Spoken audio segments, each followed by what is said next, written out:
Atari gets trounced in court. Nintendo and Sega slash prices.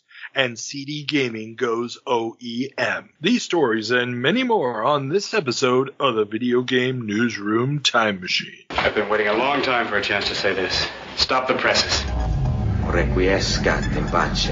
Makes him crazy, man. What is a man? It's me, Mario. What a mess. Get over here! Please save me.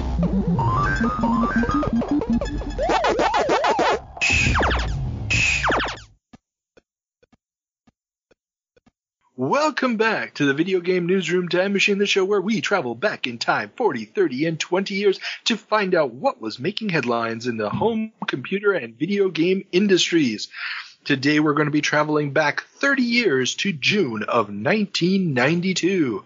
I'm your host, Carl, and I am joined today by a brand new co-host to the show, but somebody who will not be unfamiliar to anybody who's into the retro podcast scene, a veteran of the Retro Asylum and the Playthrough podcast, Mr. Chris Worthington. Welcome to the show, Chris. Hey, Carl. Thanks for that introduction. Although veteran makes me sound old. Don't pretend that you're not. No, don't pretend you're not. Come on. I still feel like a newbie to all this stuff, but I keep forgetting I've been doing this now for getting on for 4 years, so yeah, maybe it does make me a veteran. You're a veteran at this point. You have been doing this show this stuff as podcasts longer than I have. Yeah, but you've just been telling me in the virtual green room that you've been producing retro content for almost as long as I've been alive. In 1995, yes. All right, that's all right. That's a little bit. I've been alive a little bit longer than that. What can I say? It's I am an old man, and I feel my age. This is why I'm drinking coffee right now. It's only 10 o'clock. Oh, terrible. So, for those who are not familiar with your work, give us a brief rundown. Yeah, thank you. So, I am one of 4, 5. I don't want to upset anyone. I'm one of 5 hosts of the Retro Asylum podcast, which is, we call ourselves very tongue-in-cheek, the UK's #1 retro gaming podcast. And that's because once upon a time, before I joined, I hasten to say, the Retro Asylum did win an award for I think it was something like the world's best retro. It was something stupid.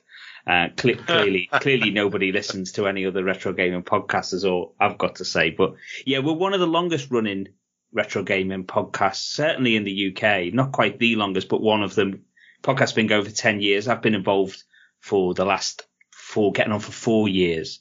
And one of the things that we do, that I was brought in to do, was work alongside fellow alumni of this podcast, a friend of yours, Mads, to set up a retro gaming club, which was in itself a bit of a sequel to what was going on in the community during the early Retro Game Squad podcast days. So I joined. I was part of that. I was. I know, that's how you got to know Mads, wasn't it? Yeah, we met on the Retro Game Squad forums, and it was him, Drisk, and Clint. That's Horton. Right. Yeah. Good times. So I'm going back. I like to. Mads always takes the mickey out of me for this stuff, but whenever I discover something, I have to go right back to the start. So I'm still working my way back through those Retro Game Squad episodes, and in Retro Game Squad times, I'm in about 2016 at the moment. So every time I listen to that show, I kind of feel like I'm going back in time, which is. But the wonderful thing about the podcast that you do and that we do over on Retro Asylum is they are completely timeless, and they're wonderful for that reason. And that is true. Yeah. I mean, they're not pegged in, other than a short news section at the beginning. You know, they're not pegged to any particular time frame. So yeah, I love it. You know, I've been, as I said, been doing that for almost 4 years, and that scratches the retro itch. I'm 40 years old, so my kind of the real sweet spot for me is almost exactly what we're going to be talking about here. So early 90s was right. I feel like that's my warm and fuzzy period. Probably 1990 to 1996 is my true warm and fuzzy nostalgia retro feels. So this episode here is right in my wheelhouse.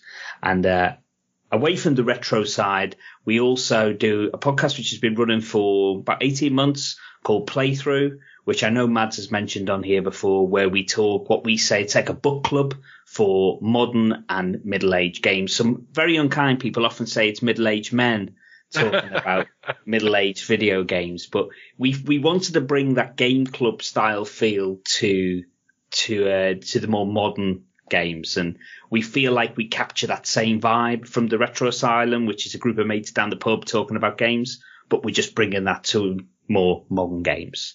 So that scratches another itch of mine. And I, as somebody who just finished listening to the final episode of your Wolf Among Us series this morning, and as somebody who stopped halfway through the 4th episode of that game and playing it back in the day. Yeah, for some reason I got distracted with something else and just never went back to it. Yeah. And I had my quibbles with the game, but that was mainly because I'm a huge fan of the comic book. Okay, right. And I've read through the entire main run of that. And this is the game is all a prequel. It's all happening way before the comic starts. Yep.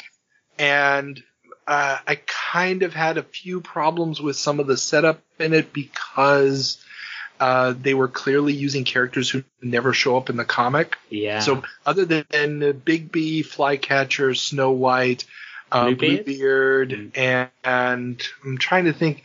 I can't remember if Toad shows up in the comic or not. He may or he may not. I can't remember anymore.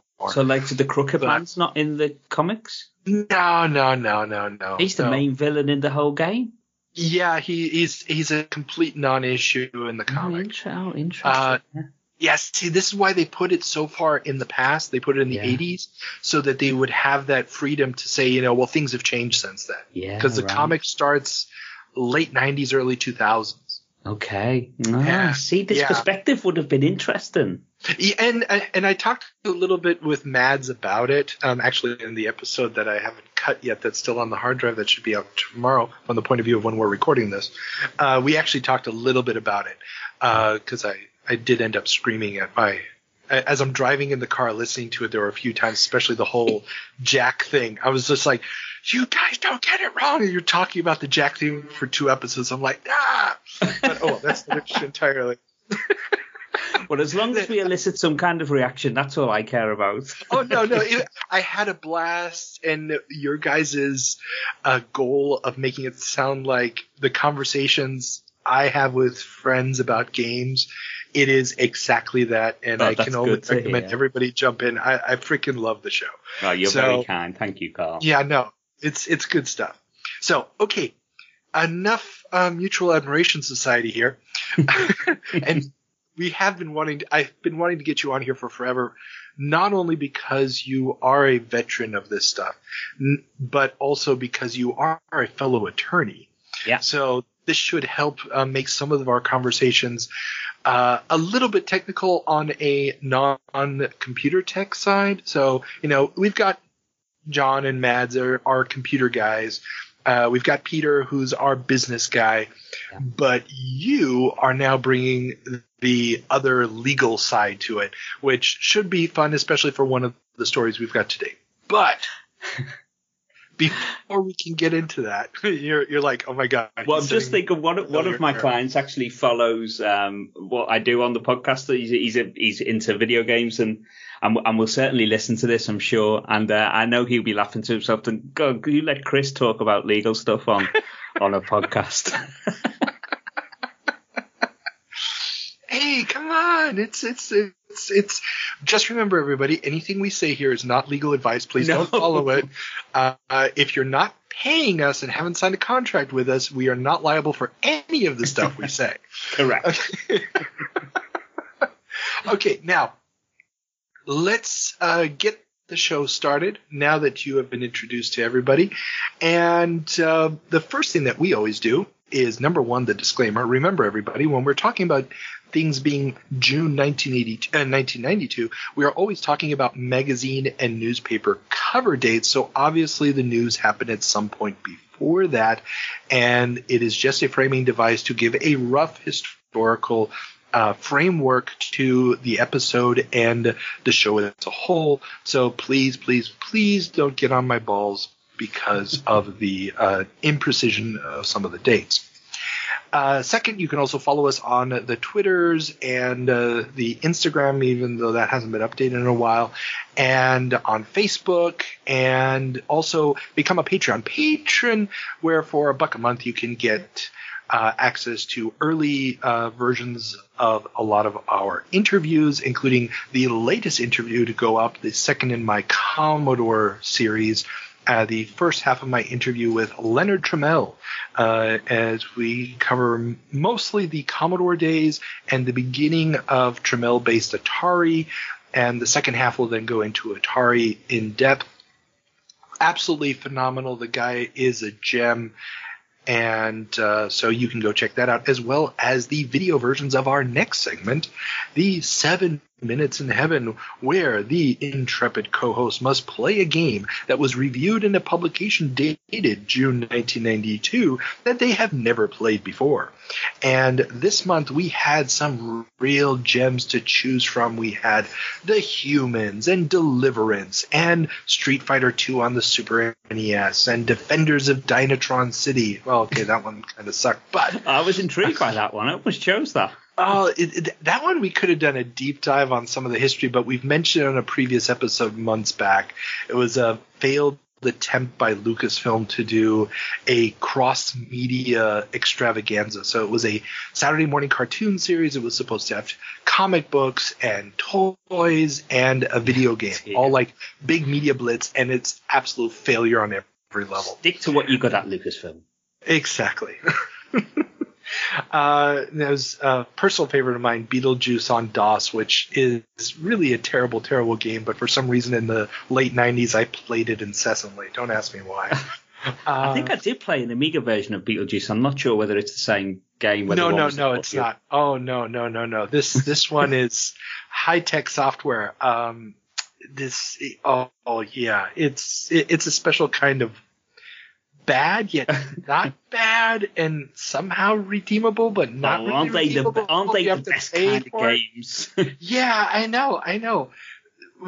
I don't need to talk about it. We didn't choose that. Plan 9 from Outer Space, didn't choose that either. We went with Toki. Yeah, I'm safe with. I've never played Toki, but I thought I'm safe with Toki because a lot of people love it. So I thought I'll choose that because everyone thinks it's a great game. Exactly. And it's Toki for the Genesis. What could go wrong? Mega Drive. What could go wrong? We'll find out. Are you ready? Yes. Then let's go.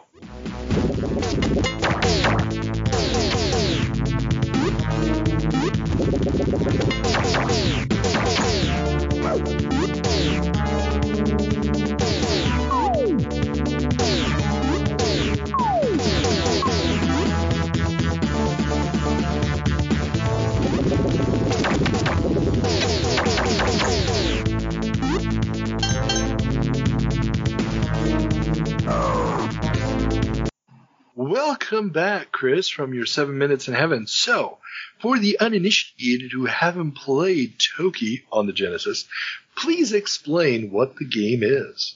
Wow.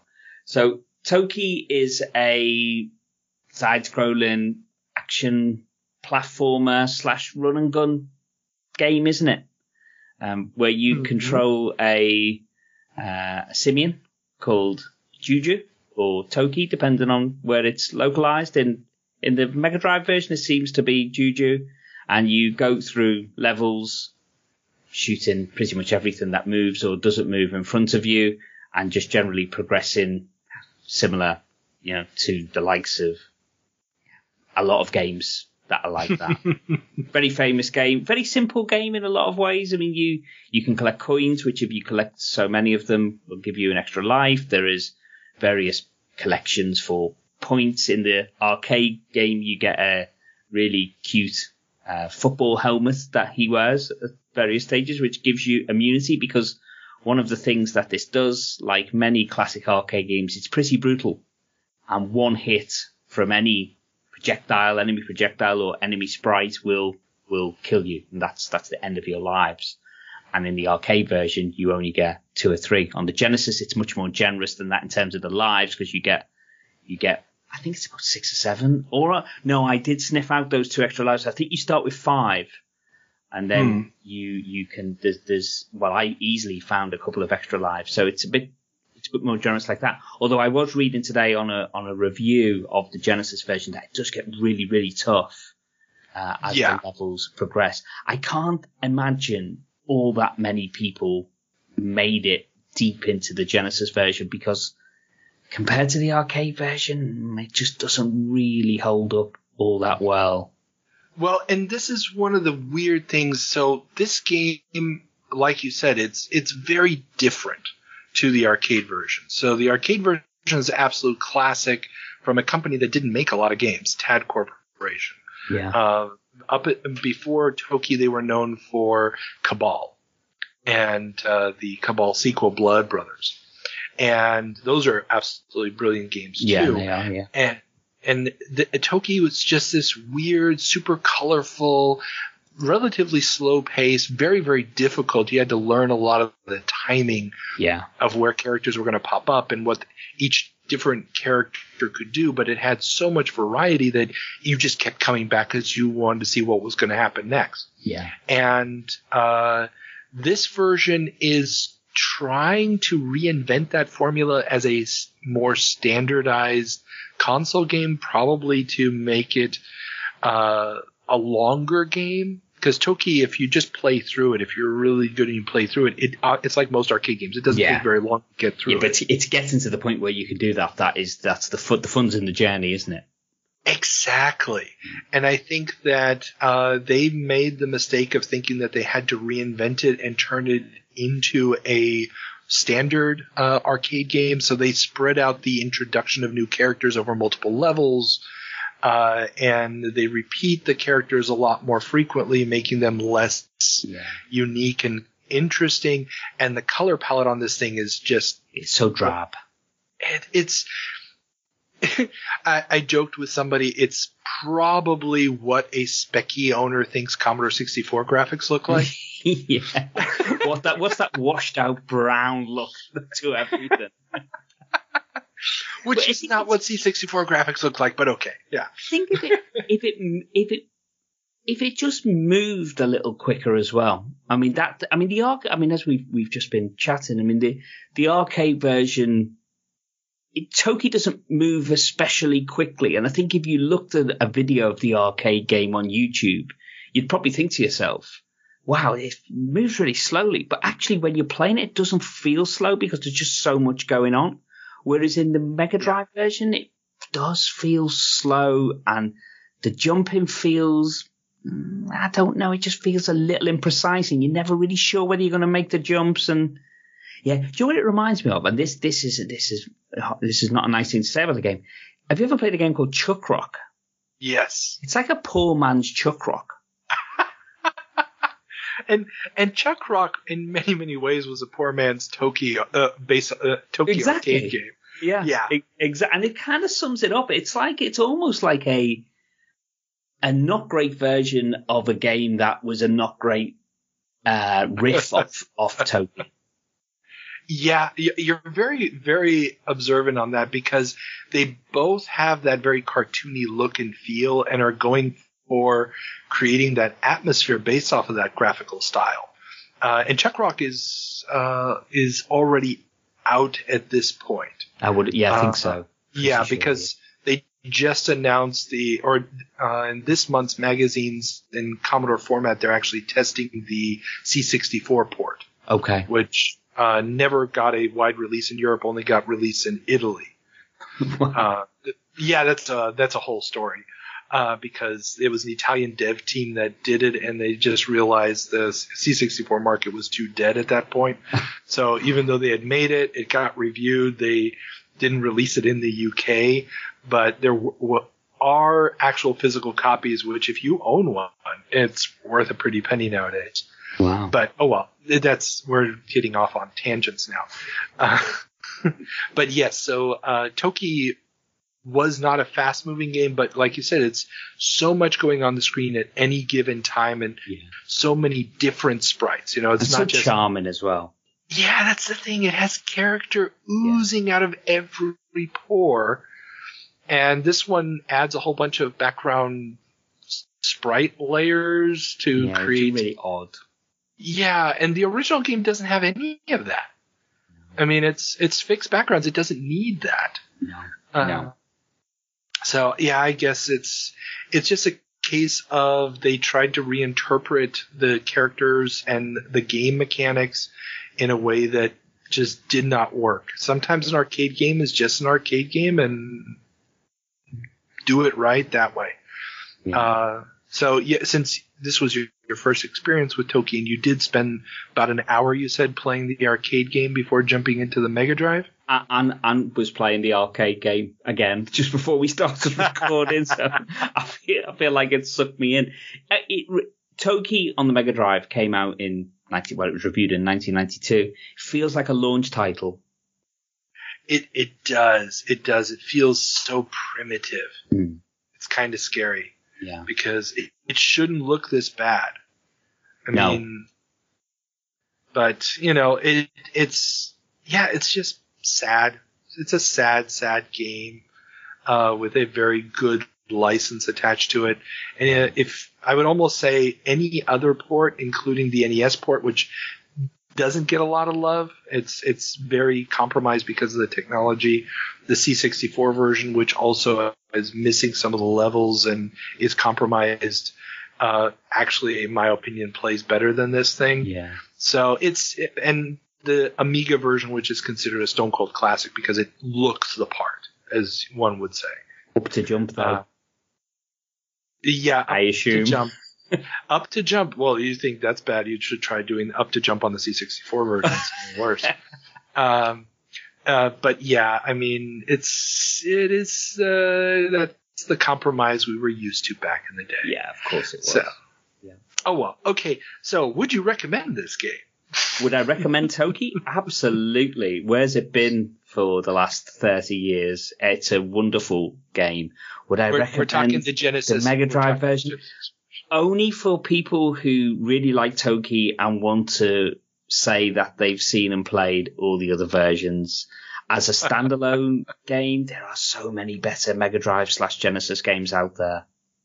Yeah, this one really is. Even at this point in time, the reviews also point that out, that this is just not a very good game. Yeah. Okay. Well, welcome. This was your baptism by fire to being a 7 Minutes in Heaven co-host. So congratulations. I'm looking forward to my next one when hopefully I will get a little closer to heaven. I'll just ask Mads. He's had a few good ones. Yeah, he's been passing on the wisdom of the likes of fantasy to me. Oh, really? Oh, that's cool, because that is a game that I didn't even know about before I recommended it. Yeah. So, or put it on the list. I don't know if I'd say recommended it since I didn't know anything about it, but it was definitely a game that did much, much better than I expected it to. Yeah. So, it's a very interesting game. Yeah. Did he also pass on Champion of the Raj? He didn't mention Champion of the Raj, but I do know that one from back in the day. Okay. Because I know even if he hasn't mentioned it, he hasn't forgotten it. Those scars don't heal that easily. He didn't like it, did he? Oh! Go back and watch the video version of that. It's fun to watch. Well, I'll do that. I'll do that when we're finished. Okay. So remember, everybody, if you want to watch the video version of Chris playing this, just become a Patreon patron. It's $1 a month. You'll thank me later. Okay. Now, before we can move on to the actual meat of the episode, aka the travel back in time, we need to find out what I screwed up last time we traveled back 30 years, almost at 20, with our good friend Ethan for a little segment we call the Department of Corrections. Hello, this is a prepaid collect call from the Department of Corrections. This call is subject to recording and monitoring. To accept charges, press 1. You may start the conversation now.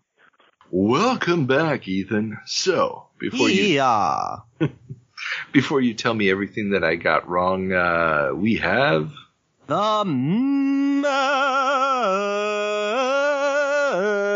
comment. I don't have anything written, actually. Yeah, you played Ultima Underworld. Good on you. People should play that game.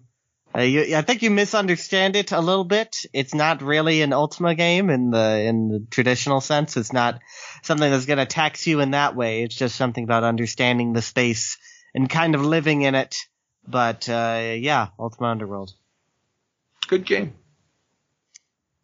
Not that I beat it or anything, but everybody should play it. Definitely.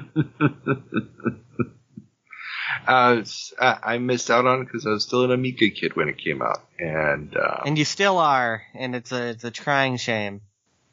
Yeah. What can I say? We're finally getting a Doom conversion for the A500 now, so. Sort of. Yay! You can put somebody's finally gotten Doom to run on an A500 or Doom-esque engine working on the A500. So. Oh well, okay. Let's move on past old. Yes, let's never ever talk about Amiga again. Okay, this is time for your Department of Corrections residual stamps on all parts of the body to make sure that you are marked with your number. May 1992. Let's get it started. Okay, first off, you said something about free space. And you definitely implied that it existed in 1992, but free space did not exist in 1992. I misspoke. I meant Freescape. The Freescape engine. The Freescape engine, yes. That did exist. So, yeah. So you misplaced the two letters. Exactly. The C and the P. Yeah, and that's what my mistake was. I actually realized it right after I finished the episode. I was like, wait a second. Just as you always do. It was Freescape. Yeah. All mistakes are realized after the episode is done. It can't possibly be done beforehand. It is impossible. Impossible. Just not going to happen. Next up, another flub in the words. Super Mario Brothers World is what you said. Yes. It's Super Mario World. Yes. It is not the world of the Super Mario Brothers. It is the Super Mario World, which makes all the difference. Why?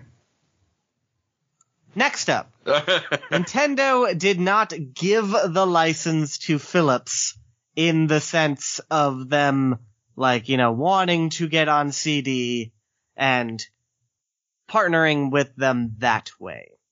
It was supposedly, though we don't know this for certain, a result of the Magnavox lawsuit that Nintendo had to pay up for.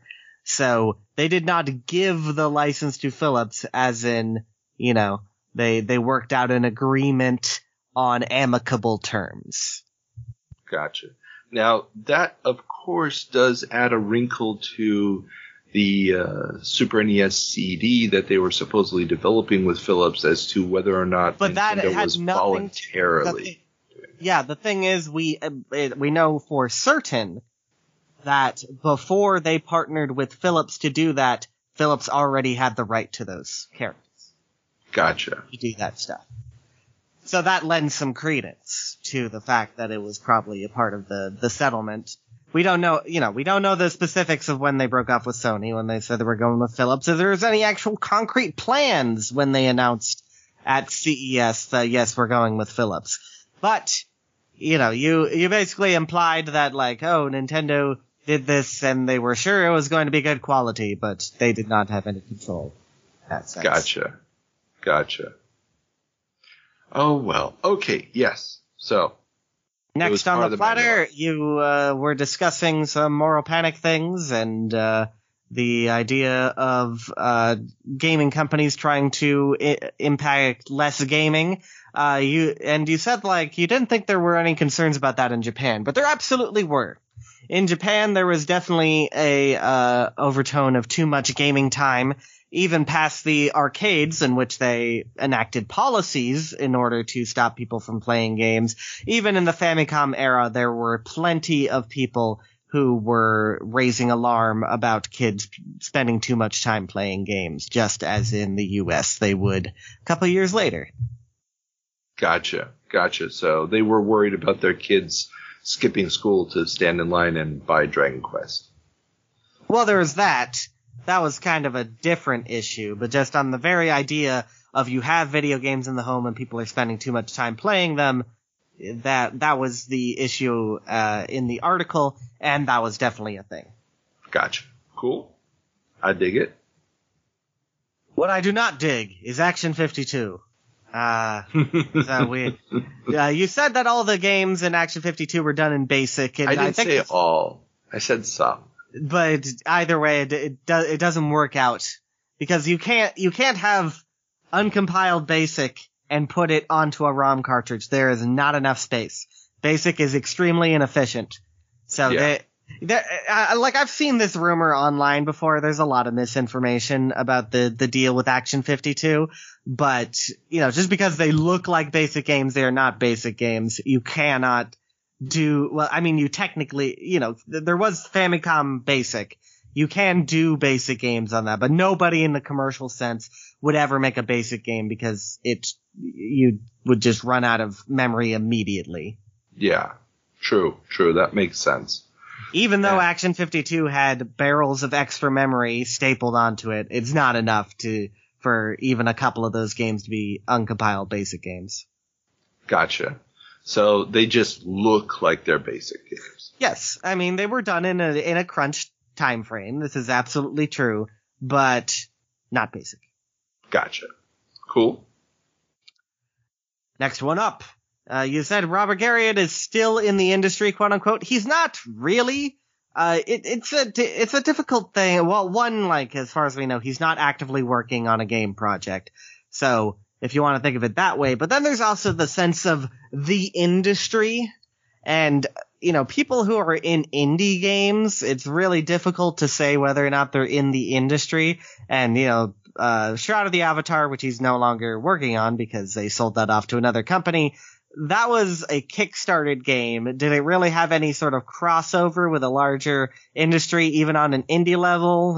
So that's a greater question, but Robert Garriott is not really in the industry anymore. Oh yeah, Robert Garriott, I should say. Not Richard Garriott. I meant Robert Garriott this whole time. I mean, as far as we know, neither of the Garriotts are working on that stuff, but Robert Garriott, I think, is even more distanced than Richard is. Gotcha. Okay. Last I heard, he still had an executive position someplace, but it's possible, that he's out of it also at this point. All right. Well, okay. So I will concede that maybe I am possibly wrong on that one because I'm not keeping track of him every second of the day or anything. No. So. It's I tried contacting him for an interview, and he had a listing that was game related on his. I think it wasn't LinkedIn, or was it LinkedIn? It might have been it might have still had him as part of Portalarium, but that's all shut down. So. Yeah. Gotcha. Okay. Again, it's been 2 years. He was one of the first people I tried to contact for an interview back in the day. And I'll just skip to this one. Since we're speaking of that, you did a little segment on Victor Penman, who is a very interesting man, who I got to talk to myself. He is one of the, you mentioned his work on the Gold Box series. He was there when the Gold Box series started, and he also was the chief writer on Dragon's Lair.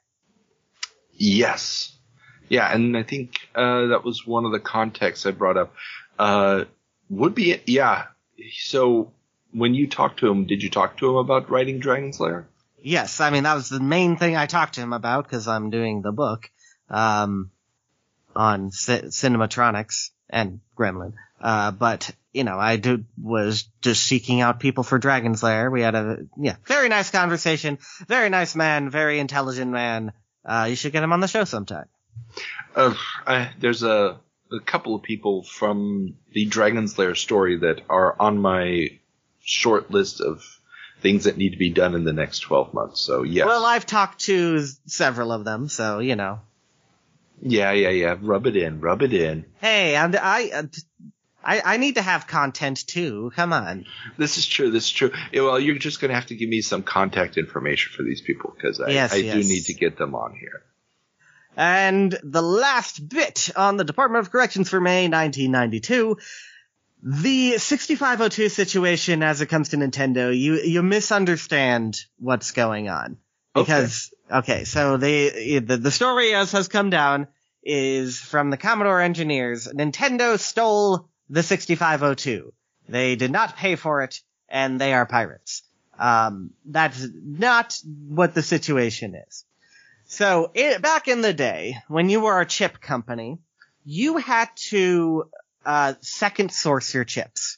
Everybody did this. Every single person that was a competitor normally sourced their chips to a competitor because there were problems with yields. There were just a host of issues that you needed to get around by giving your design away to another company who could manufacture it. In Moss Technology's situation, one of the people that they sourced it to was Rockwell. Rockwell then made some modifications to the 6502 for like efficiency purposes. It was still fully compatible as far as I understand with a normal 6502, but there's just a couple of improvements that they did and that is legal. They are allowed to do such a thing. Then that design was licensed to Ricoh in Japan, and they made the 6502 variant for Nintendo. Gotcha. Okay. Yeah, I didn't actually believe the whole they stole it thing. The quote I always remember hearing was something along the lines of Jack Tramiel saying that if he had a dime for each one of the chips that had been sold to Nintendo or something. But that obviously would have been a comment made years after he left Commodore.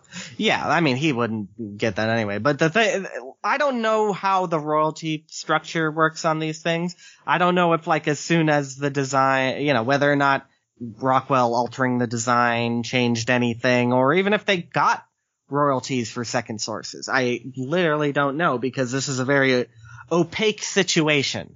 But the fact of the matter is, Nintendo was well within their means to use the 6502 through Ricoh's license, through Rockwell, through to Moss Technology. Gotcha. Yeah, it's been my understanding that the second sources were paid a flat fee up front, but did not pay for units produced. I'm going to go with that for now, because I do not know otherwise. Yeah, that's been my understanding, because that was somebody said it in one of the interviews. It came up, but so that's my understanding of how most of those relationships worked, and which would also explain why they were able to make a variant and sub-license the variant, because otherwise, there would have been money coming back to Moss Technology for each 6502 and 6502 variant, but that money was never there. Hell. Well, as far as the engineers know, but the engineers are not the financial people, so. Well, this is true. But just think about Commodore. I mean, they were the owners of Moss. They would have been the ones receiving those payments. Yes, but the engineers don't know that. Engineers pretend to know more than they do. This is something that I have run across quite a bit. So if they were getting a fraction of a penny for each of those 6502s, then they wouldn't know. But anyways, you're probably right that there was just a flat fee thing, but that is the situation. Gotcha. Yeah. Cool. And that's all for May 1992. So that's buckle up, and we'll see you on May 2002. Excellent. Ethan, as always, thank you for your service. So this thing in Japan about the concern about people playing too many games or spending too much time playing games sounds like it was pretty bad there for a while. And I probably should have put one and one together. I mean, this is also around the same time period when the government is asking Enix to not release Dragon Quest games on school days. Yeah, I've heard that story, yeah. Yeah, so it is kind of, they're just as obsessed with games as everybody else. It makes sense. And a country like Japan where everything's about testing and stuff, I can definitely see where people would start to get worried about the long-term repercussions of so much gaming. So, it makes perfect sense. It does not surprise me. And I should have probably guessed as much. I just didn't have any exact information on what the public outcry was before this. I mean, I have tons of sources for the U.S. public outcry about kids playing too many games and their minds will turn into mush or something. It's really interesting, isn't it, how the different cultures deal with these things, because we're all consuming, by and large, the same kind of media with these games. But the way in which our cultures come at it are different, and it's just really interesting. That is true. And I think we could go off on a really weird penny psychology tangent here about, how different societies perceive media, how they may or may not be skeptical towards what corporations do. I mean, in the U.S., there's always that streak of, the media is going to destroy our moral values because, if we're not in church on Sunday, all hell will break loose or something. Yeah. Which, it's just one of those wonderful little quirks of being an American. Did I mention I don't live there anymore? Don't go there, Carl. Don't go there. I'm not going to go there. Okay. But what I was trying to get at is, as we've covered, especially in the 40-year jumps lately, that, there is always this latent scare of how media is going to corrupt the youth. But obviously, video gaming is one of those things that, unlike comic books or movies before it, really can suck in so many more hours than anything before it. Yeah, absolutely. The games are designed to be played for dozens of hours, aren't they? Which is exactly, especially when they do home ports of arcade games like Toki and they pad the game out for forever. Exactly. And just imagine if Skyrim had been released in 1992. Oh, come on. We had Elite back in the day where you could play it technically for forever. But this is true. Yeah.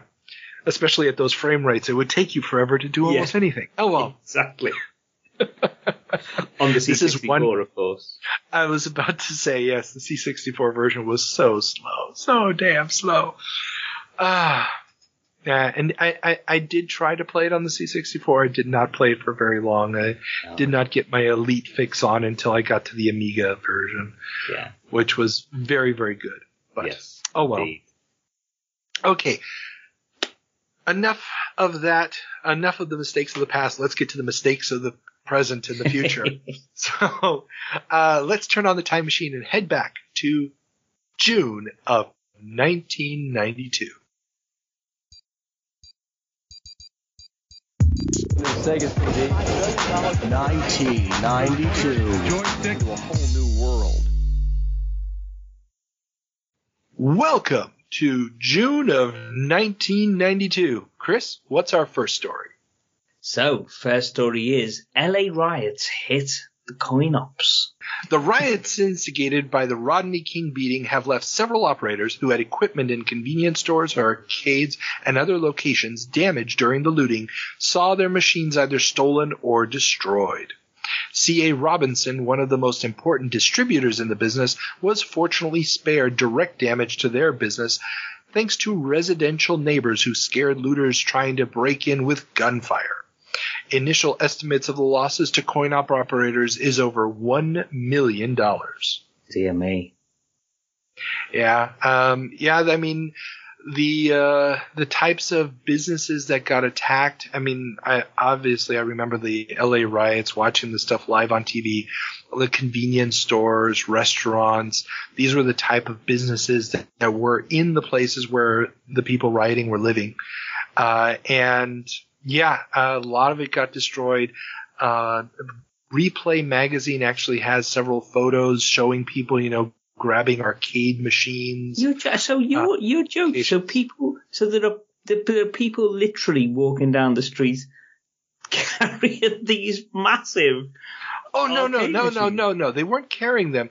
They would pull up in vans and pickups and stuff and put them in the back and drive off with them. This is organized. Well, the LA riots, you have to remember, the LA riots go on for like 4 days. Yeah. It's massive. We're talking tens, if not hundreds of thousands of people on the street. And there was just so much going on that the initial anger outburst that happened, that very quickly turned into opportunism. Yeah. And so one of the operators, I believe in Playmeter magazine this month, talks about how they actually had video footage of the convenience store where they saw people stealing the hot game of the moment, Street Fighter II Champion Edition, out of this convenience store and then torching the place. So this kind of thing was happening quite a bit. And like I said, C.A. Robinson, which was this massive distributor, absolutely huge, there was rioting right around where they had their main business. I mean, where they're warehousing all this equipment. And thankfully, nobody broke in and took anything. So there were 3 distributors in the LA area that were all within proximity of the rioting. None of them actually had their businesses attacked, but the people who were most hurt as far as the coin-op business were the operators. So the people who own the machines, who have set them up in different locations and are collecting the coins, they are the ones who got hurt because those were the individual locations. Yeah. Sad. Yeah, very much so. I mean, LA riots, huge deal. Obviously, not just limited to LA. There was rioting in a bunch of cities across the country. But yeah, so it was a bad piece of work. And all I have to say is the extremely tone deaf and extremely conservative mindset of the operator magazines really came through this month. Yeah, I can imagine. Yeah. There's an editorial at the back of Playmeter magazine this month. The same issue that's talking about the LA riots, the editorial on the back page was about how society was falling apart because of the improper use of grammar, and it uses nothing but examples of black people. Dear me. Oh, dude, it's so unbelievably tone deaf, and you could be polite and say it's not aged well, but that would have been horrific even back. Even in the day, it was bad. Even in the day, it was bad. Yeah. But the coin-op business was always a pretty lily white business. Yeah. And very, very conservative. And I mean, a lot of these devices are in the kinds of places. These aren't high-end establishments. Yeah. A lot of these people are making their money off of these neighborhoods. Yeah. And there's a certain amount of contempt for their clientele at this point. Yeah. And I'm not saying that I didn't have some run-ins with this kind of thing myself in life. Dated a girl for a short while whose parents owned a video store in a black neighborhood. And oh my Lord, when they started talking, oh Jesus Christ. There's reasons why I did not date her for very long, but dated her long enough. Wink, wink, nudge, nudge. Okay, let's move on. Shall I go? Yes, please. Next story. Let's move on from this to something less terrible. Stuttgart hits Asterix with added tax. The city of Stuttgart, Germany, has levied an extra tax on the coin-op version of Asterix and Obelix due to it being classified as a, quote, violence-glorifying, end quote, game. Paul Gauselmann, the head of Gauselmann, a major German manufacturer of arcade and gambling games, as well as proprietor of gaming lounges, says that despite the mayor of the city being a fan of the comics, the added tax that is applied to violent games was still imposed. Now, have you ever played the Asterix and Obelix arcade game? No, but I can only imagine just how violent it is. It's not very violent, is it? It's as violent as the comics. I mean, it is literally everything from the comics. It's actually I'm not going to say it's like the best side-scrolling beat 'em up of all time, because it's basically like every other side-scrolling beat 'em up at this point in time. But the graphics are absolutely, as a fan of Asterix, absolutely gorgeous. Yeah. It's like the comic book has just jumped out onto the screen. Yeah. And if you have no objections to the comics, where Asterix is basically just brutalizing these legionnaires right, left, and center, you can't actually have a problem with this. But it just kind of shows some of the lingering problems with these anti-violence laws in gaming not really being cross-media. They're very much targeting gaming. Now, we talked, I believe, last month already. Yeah, it was last month, about how they were thinking about getting rid of or putting a sales ban on Counter-Strike in Germany. Yeah.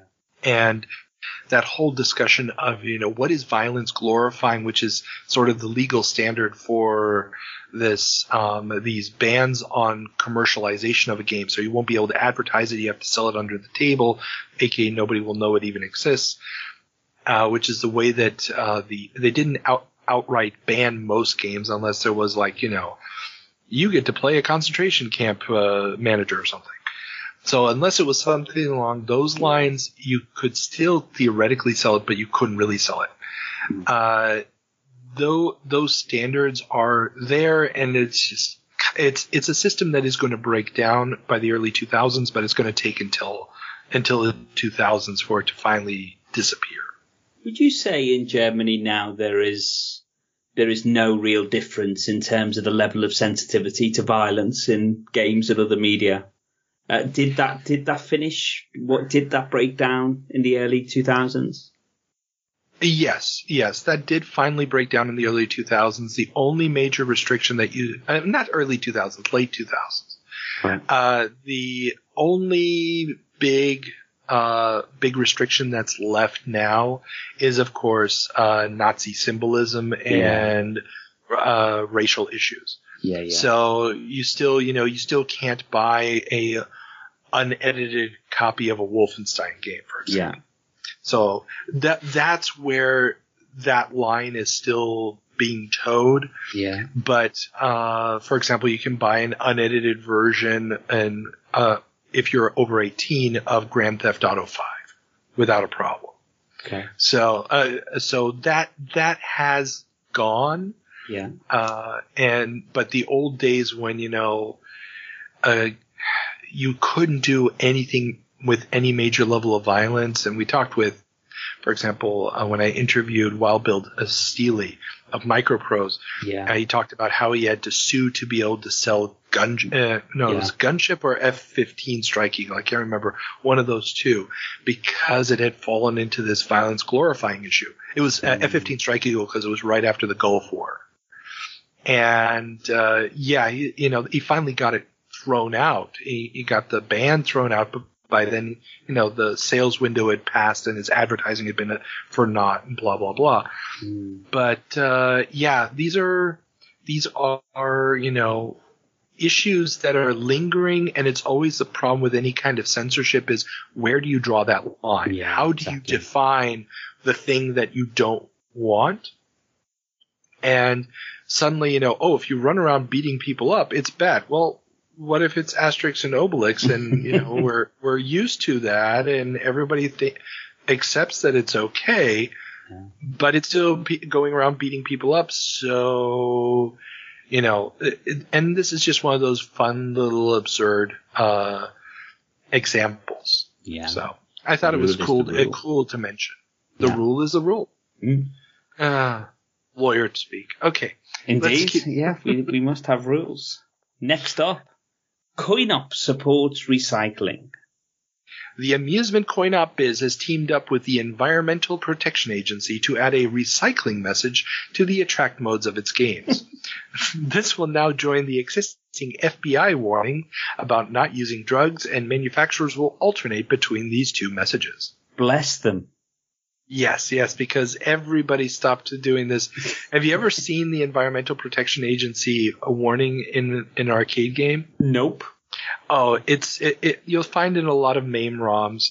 It's just this white screen with, I believe, some blue text and this green and blue symbol.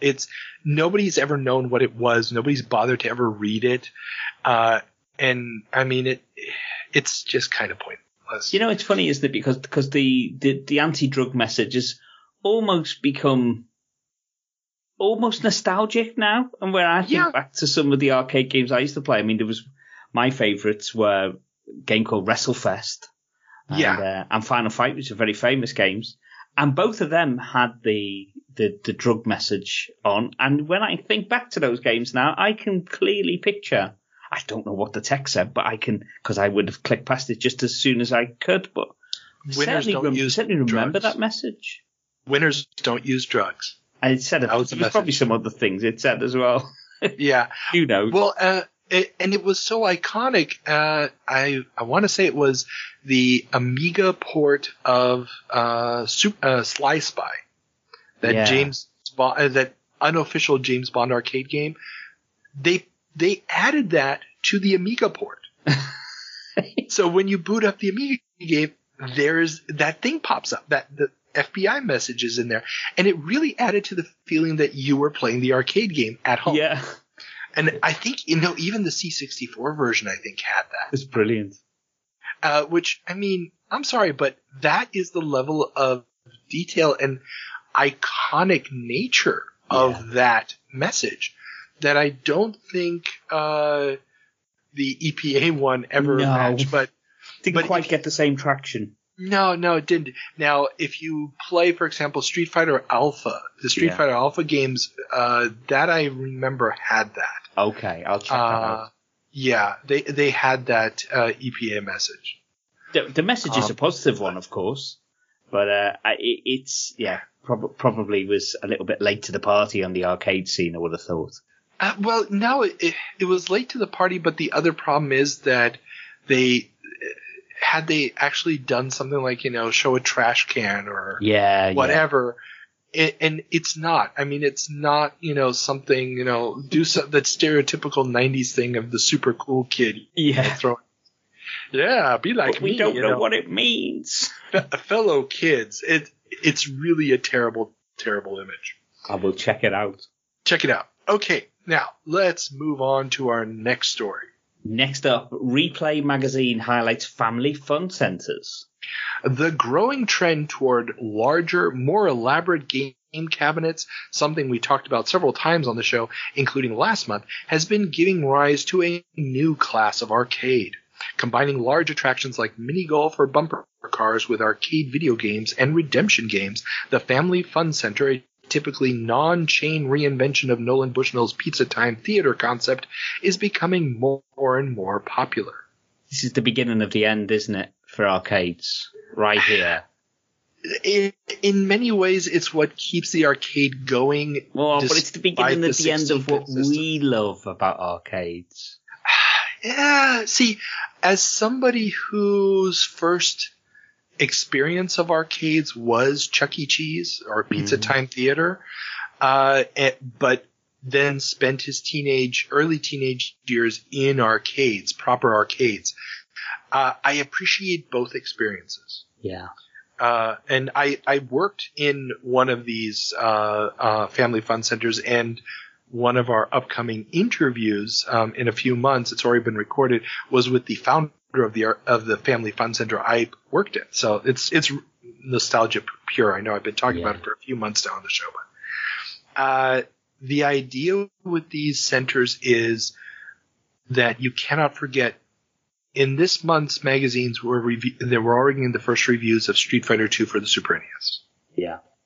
Now, arcade hardware is about to make the leap into 3D. Sega has already announced that they've got their first proper 3D hardware coming. Yeah. And there's been a few experiments in the arcades with 3D graphics, but none have really kicked off. And virtuality is out there. The only way the arcade is going to be able to surpass the home versions of games is to have super, super expensive hardware. Yeah. Doing very, very advanced things like Virtua Fighter and Virtua Racing and stuff like that.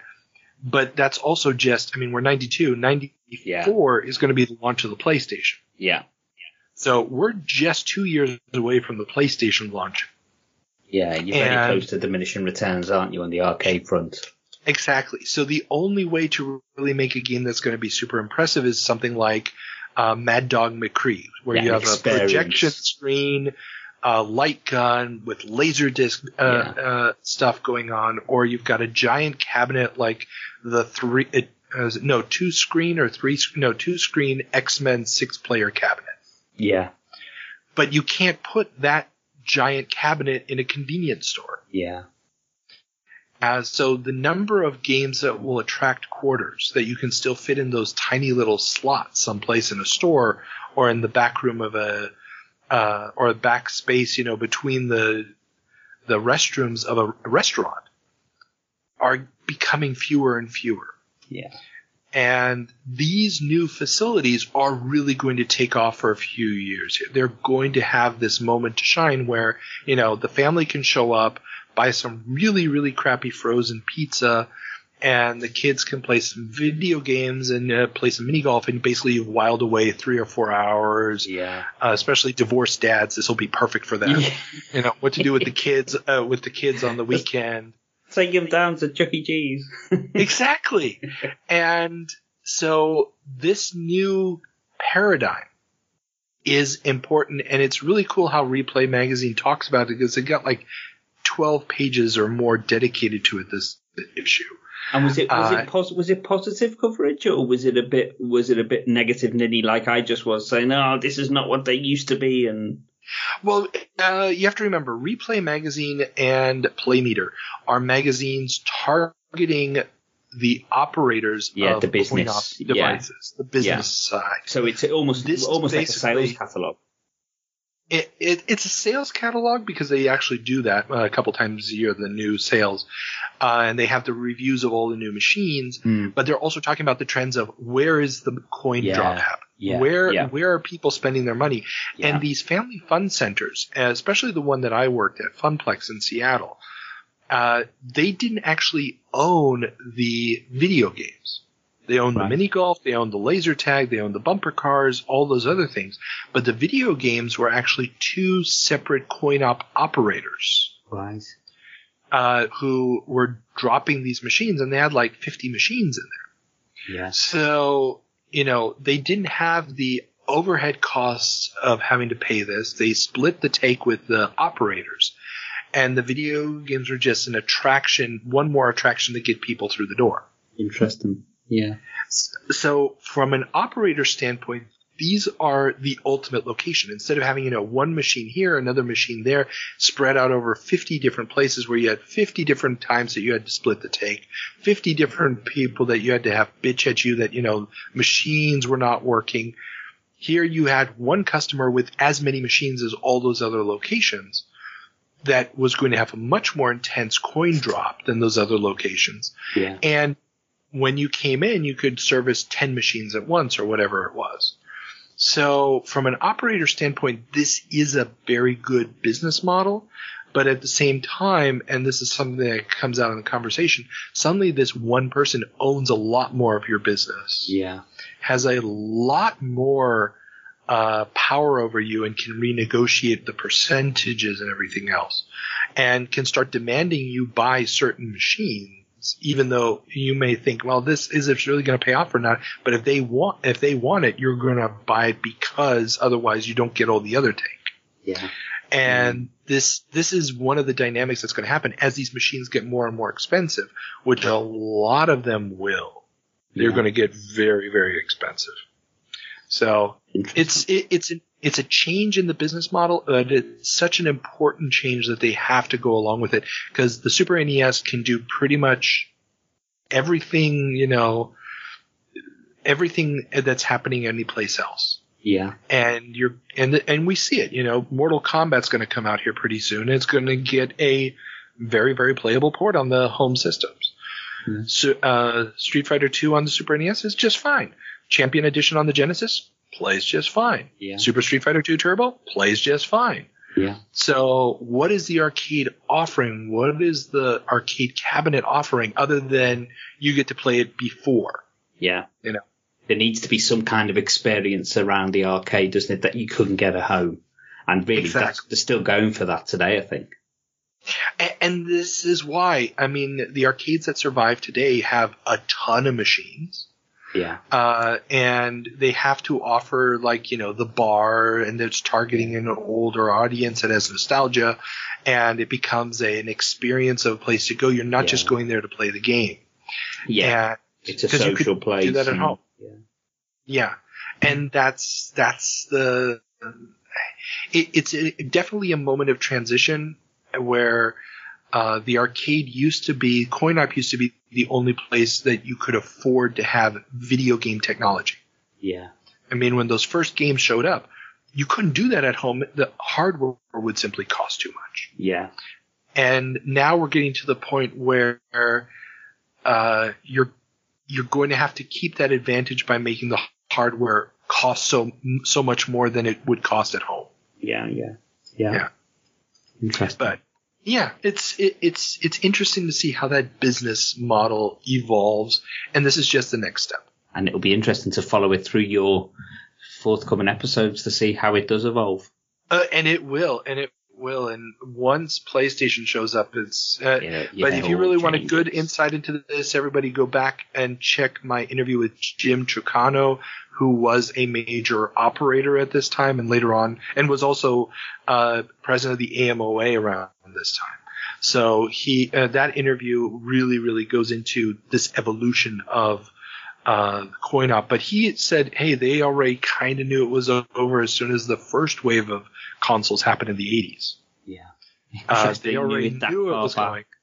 Well, it was coin-op guys are not usually just video game. They're doing redemption machines, the ones with the tickets.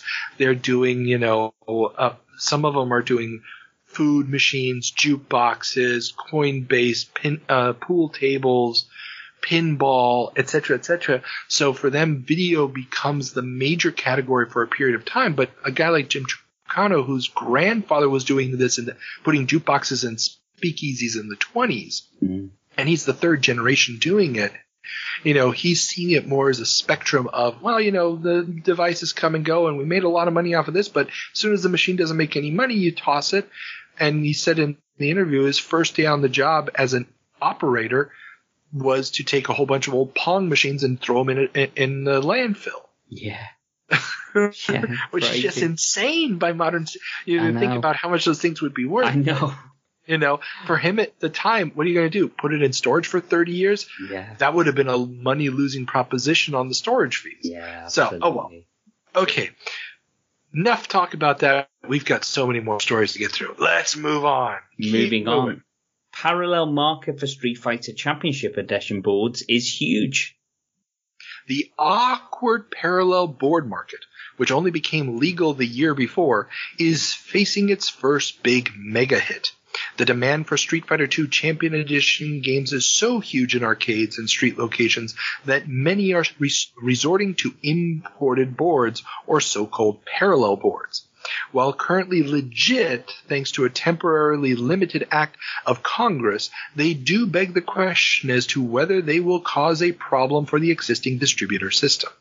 But as long as 50-cent play and 50-cent buy-in is raking in the coins, most ops won't care where they get their boards from. Yeah. We talked about this briefly like 2 years ago on the show when they were trying to get this law passed. And the idea of parallel boards is this. There's constantly, and I don't report on it here just because it's every month. Yeah. There's constantly reports of the cops seizing illegal copies of boards. Now, what was also illegal for the longest time, and will be again after this, is the importing of boards. This is why if you're on MAME and you load up a ROM, you usually get like that message saying this board is only for, North America or only for Japan and blah, blah, blah. And those were these territorial limitations on the boards where they were saying, basically like when you buy Windows, that you only have a license for the use of the software. You don't actually own the software. Yeah. And something similar was happening with these boards. The coin-op industry, though, was getting a little ticked off because quite often the boards would either show up first in Japan, and they would also cost less in Japan. And because these games would run out of steam relatively quickly, what would end up happening is that there'd be all these used boards that, are no longer earning in Japan that in theory you could just put into a JAMA cabinet in North America and start making the money all over again. Yeah. And of course the manufacturers don't want that. They want the game to come out and be bought from them because they don't get a revenue share from the take. They only get that one-time sale up front. Yeah. And they had argued that if the board was purchased legally in another country, so it's not a pirated copy, it's not an illegal copy, it's just, a used board from another country, why shouldn't I be able to buy it? I can buy a used car and use it as a delivery vehicle. Why can't I do the same thing here? And they finally got the Congress to pass this law.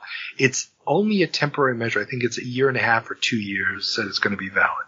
Mm-hmm. And the magazines are arguing, hey, operators, don't buy illegal copies. Make sure you're buying legitimate parallel boards that have all the right, signs. We fought for this. This will make us extra money, and don't screw it up by, saying, well, I thought it was a parallel board, and it's obviously not. It's not Street Fighter, it's Street Fitter, but I thought it was. So far and this is also coming at a time when the arcade business has been in decline for a while. Yeah. Redemption machines are the big hot item, or they're getting very, very popular.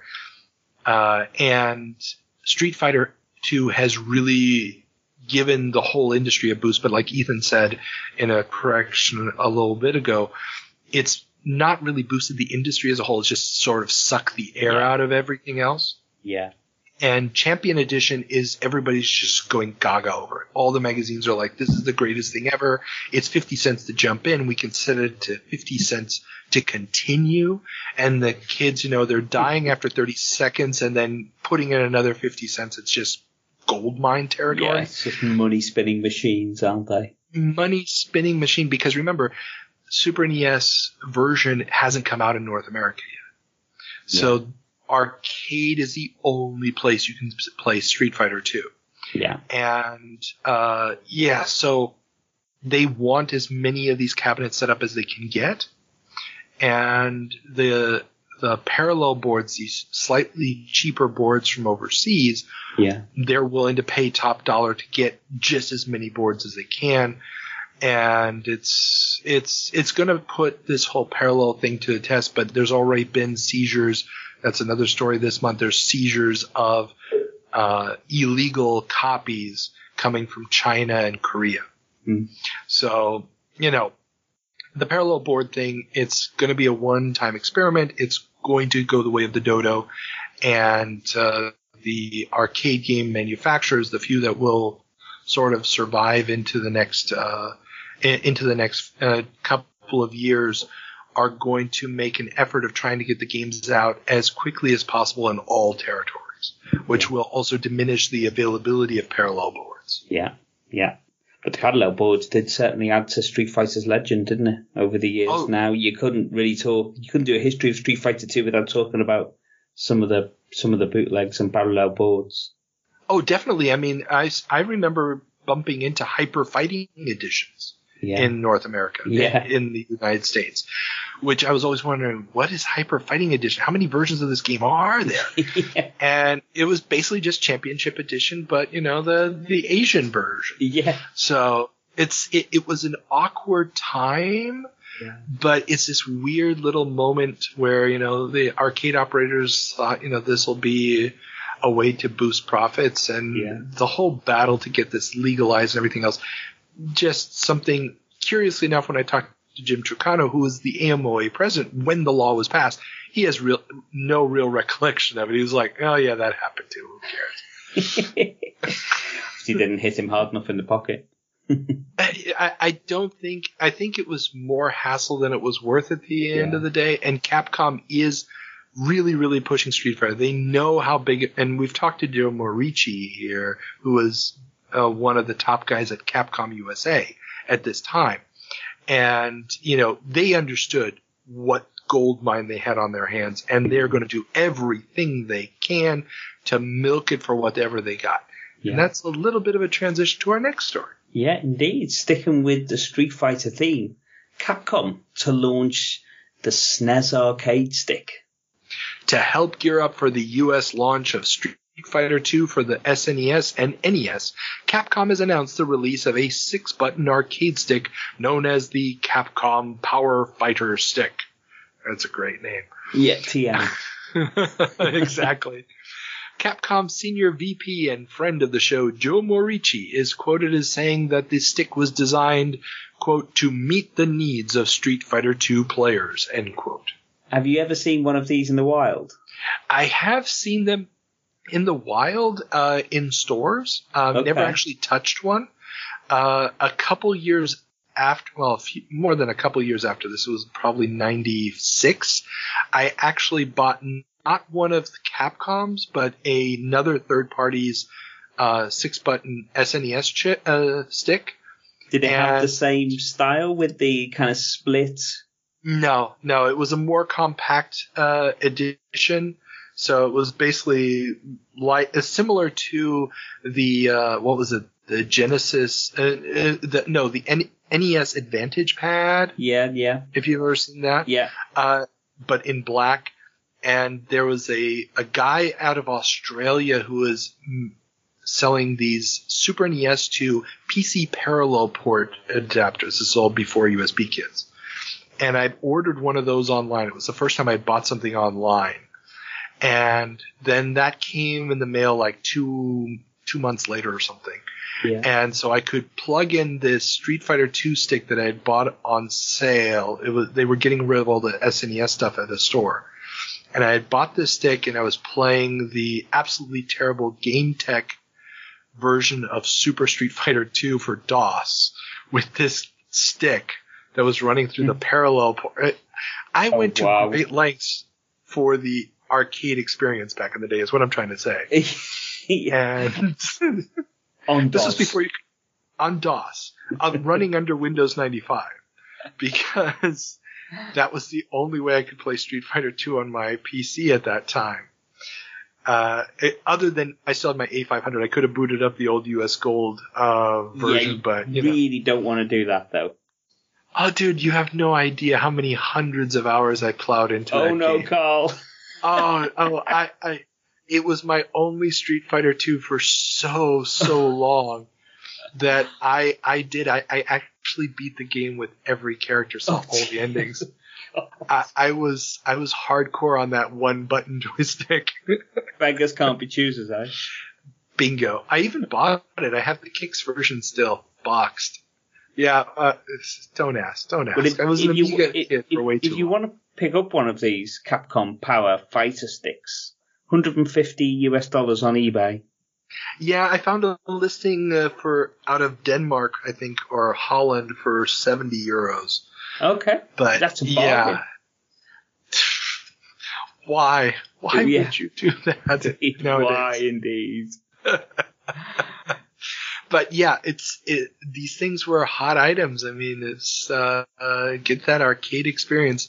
But yeah, so they're going to do that. That's cool. And they're going to release a white version of it for the Mega Drive and / Genesis when the Championship Edition comes out a year later or 2 years later. But don't tell the SNES owners that that's going to happen, because then they'll lose all their bragging rights. Let's give them this moment in time. We'll give them this moment in time, yes. When they were the only ones, dude, they were the only ones with this game. This game is going to push Super NES hardware sales like nobody's business. Yeah, exactly. It is such a good investment by Nintendo to get this exclusive. It's scary. Yeah. And, well, speaking of Nintendo. Yeah, and the good news doesn't stop there for Nintendo, because Atari Corporation loses to Nintendo. On May 4th, wasn't a holiday yet. Of all dates. Exactly. Federal Judge Fern Smith in San Francisco dismissed the case against Nintendo brought by Atari Corporation over its monopolistic practices. A jury had found Nintendo to be a monopoly, but had not found any damages to Atari.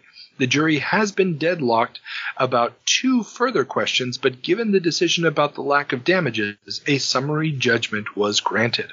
Yes. And this is weird. Now, for everybody who's not up on this, we talked about this 2 years ago when these lawsuits started. There were 2 lawsuits that started almost simultaneously. One was Atari Corporation. That's the Jack Tramiel, or Sam Tramiel actually, led company, the makers of the Atari ST, the home systems. Yeah. And the other one was Atari Games, which is the arcade / Tengen home cartridge makers. So that case is still running. That won't be resolved until 93 or 94. But this case was about Nintendo's practice of exclusivity, of only allowing third parties to make games for the NES or the Super NES. Super NES, by then they had already dropped it for the NES. So there was that, I think it was 3-year exclusivity where if you made a game, you couldn't release a port of that game to other systems until the 3 years had expired. And this prevented a lot of games from being ported to other systems. Now, Atari is claiming that that's the reason they couldn't get good ports of games for the 7800. Which was their main console at the time. There's many reasons stuff didn't get ported to the 7800, but oh well. And they said that this was an unfair restraint of trade. It definitely hurt Lynx games, because a lot of games could have gotten ported to Lynx that didn't get ported because of this. And, well, this case is a little bit shrouded in mystery. We haven't actually been able to get the documents from the courthouse. But as our patron supporters will know, and I mentioned it earlier, the first half of my Leonard Tramiel interview is up. The second half, we actually went into this. And it's his recollection, he admitted, was a little bit fuzzy, but apparently what happened, and what I put in what I just read, the show abbreviation is based off of news reports of the time, and it matches what he said, that they questioned the jury after the fact. And the jury had said, the question had been formulated, do you think Atari suffered, and there was a dollar amount of damages? And they said no. But when they questioned the jury afterwards, after they had been dismissed, because you can do that, the jury doesn't have to answer you, but those jurors can answer your questions. They told them, oh, we said no because we thought you should have gotten a lot more.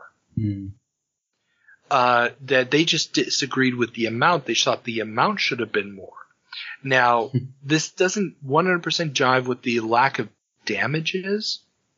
with the being deadlocked on a few other issues. So they found that they were a monopoly, but the other issues could have been an issue. But finding that they were a monopoly, it's possible that his recollection is just wrong, but it's possible that this is really what happened, that the jury misinterpreted the question on the questionnaire, because juries don't basically write their own answers. They just, cross off on a questionnaire, guilty or not guilty, etc. Yeah. And if it really was just a question of them disagreeing with the amount and saying, yeah, Nintendo's a monopoly and you guys suffered because of it, but we think you should get a lot more than this amount, then this really was Atari not winning, or Atari losing even though they should have won. Because what Nintendo did was bad. And we've reported here in the last year that they've dropped that clause. This is why we're getting so many games being released or being planned to be released on both the Genesis and the Super NES simultaneously or close to one another. Sunsoft is going to jump on this with games like Return of the Joker that's going to appear on a ton of systems. And and Nintendo has dropped so many other restrictions because they were worried about this. And it's also a fair thing to say that Nintendo entered the European market in a very, very big way the year before this, because they were afraid of losing this case and getting hit so hard in North America that they needed a backup market. So this is a case where if this is really what happened, again, wait until the second part of the Leonard Trammell interview comes out, because he really goes into this. This is really what happened. The lawyer on this case really blundered it. Really blundered it. Should have gotten that question phrased differently, or should have at least put in an appeal. But apparently, and this is again Leonard's take on it, and he says himself he's not unbiased. His dad objected to trying to do business through the court system. And so his dad put the kibosh on this out of principle. Now, granted, there's a lot of stories of the Trammells suing people, but again, take it with a grain of salt. It's one side's opinion on this. But this would have been an interesting case to appeal. Yeah. But that appeal doesn't materialize. And so this is the end of this one of two Nintendo v. Atari cases. Look out for in future for the other one. Oh, definitely. Which we're still rumbling away at this point. Yeah. And that one's going to be interesting as well in how it resolves. Yeah. But, oh well. We're not done with Nintendo yet. No, because the good news doesn't stop there. Because Nintendo revenue soars. Nintendo Limited of Japan announced their yearly numbers for the fiscal year that ended on March 31st, 1992. Consolidated net sales were $4.2 billion, up from $3.5 billion the year before, no doubt helped by the North American launch of the SNES. Not bad, eh? No, not bad at all, actually. It's freaking crazy when you think about those numbers. And that's just Nintendo of Japan. Well, this is everything. So that was. But Nintendo of America is a separate company at this point. Well, always was, wasn't it? Well, it's a separate legal entity, but it's not a separately traded stock. Oh, okay. So that includes Nintendo of America revenues and Nintendo of Europe revenues as well. Exactly. Okay. This is why it's the consolidated net sales of all the subdivisions of the corporation. Yeah. But that's a lot of money. I imagine profit wasn't too shabby either. I didn't find the profit numbers in these reports. I'm sure that they're out there. If I had looked, I probably could have done a New York Times search for it. But this number was big enough that I really didn't. Yeah. I mean, the rise from 3.5 to 4.2 is just insane, because the NES is still selling. The Super NES launched, and I mean, obviously has taken off. Hasn't launched or is just now launching in Europe at this point in time. So it's having a country by country rollout. Yeah. There's so much more money to come. Yeah. And Street Fighter 2 hasn't hit yet. There's going to be so many SNESs sold just to play that game. Yeah. I know that they're going to get a kickback from all the millions and millions of Capcom Power Fighter sticks that Capcom shipped as well. Well, that's a good question. I don't know if they get a kickback from those. Yeah. I'm guessing it probably had the Nintendo proof of something on there, but I don't know if Nintendo got a kickback. I'm guessing they have. This is Nintendo. I'm certain they must have got some kind of kickback. That would be a question. I may have to contact Joe and find out if he still has any recollection on that. Yeah. Would be interesting. But Sega weren't resting on their laurels because the console price war heats up. We've already mentioned that Sega had dropped the price of the Genesis and packed in its most valuable title, Sonic the Hedgehog, to get a leg up on Nintendo. Well, now the price slashing has begun in earnest at CES. That's the Consumer Electronics Show. Sega announced that they would drop the price of the Genesis with one controller and no game to just $99.95. Nintendo promptly announced a matching offer for a Super NES with the same specs. Turbo Technologies, the NEC subsidiary distributing the TurboGrafx in North America, followed suit, dropping the TurboGrafx 16 system packaged with Keith Courage to just $69.99. You actually had to pay to have that removed. Keith Courage, that is. The Turbo CD add-on is just $149.99, and the Turbo Express handheld got its price slashed from $300 to just $200 with 5 games, and the TV tuner dropped from $100 to just $59.99. The race to the bottom is on. Oh, definitely. I mean, this is one of those things where the pressure is on Nintendo not to lose market share. And the Sega knows the Street Fighter 2 thing is coming. They know they've got a hit with Sonic, and they need to keep their foothold in the market in North America. So the fact that they announced this at CES and Nintendo then follows suit is, I mean, I know it's always said Nintendo never sells hardware at a loss. Yeah, that's nonsense. In this case, this might be the first time when it is nonsense. I mean, how can they? I mean, because they price match. So the cheapest SNES was $99.95. I mean, that has to be sold at a loss, surely. That is a good question. Now, remember, the console's already a couple years old at this point because it launched in Japan a year before North America. Yeah. So it's literally launching almost 2 years later in Europe. But yeah, this has got to be, if it's not a loss, it's basically a zero margin. Yeah. But they just can't afford to, or at least they feel that they can't afford to lose ground to the Genesis. Yeah, indeed. Yeah. But what we do know, historically speaking, is that Sega also can't afford this price. No. Sega is quite literally working on zero margin, which is something that's going to bite them in the butt later on. Yeah. It's one of the reasons why they have so much internal turmoil later in the next generation. Yeah. Because they're not making any money off of it. Yeah, I felt like the response was just to push out new hardware, wasn't it? Which we're going to see in a second as well. Yeah. You know, with various pieces of new hardware, which is just cannibalizing itself and each other.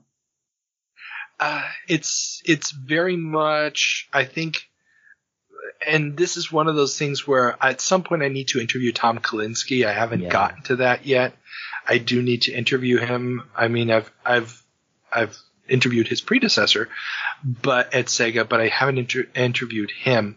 Yeah, but I think a part of it is that Sega didn't really, I mean, yeah, they had the Master System and blah, blah, blah, but they didn't really have the experience of having a successful system before this.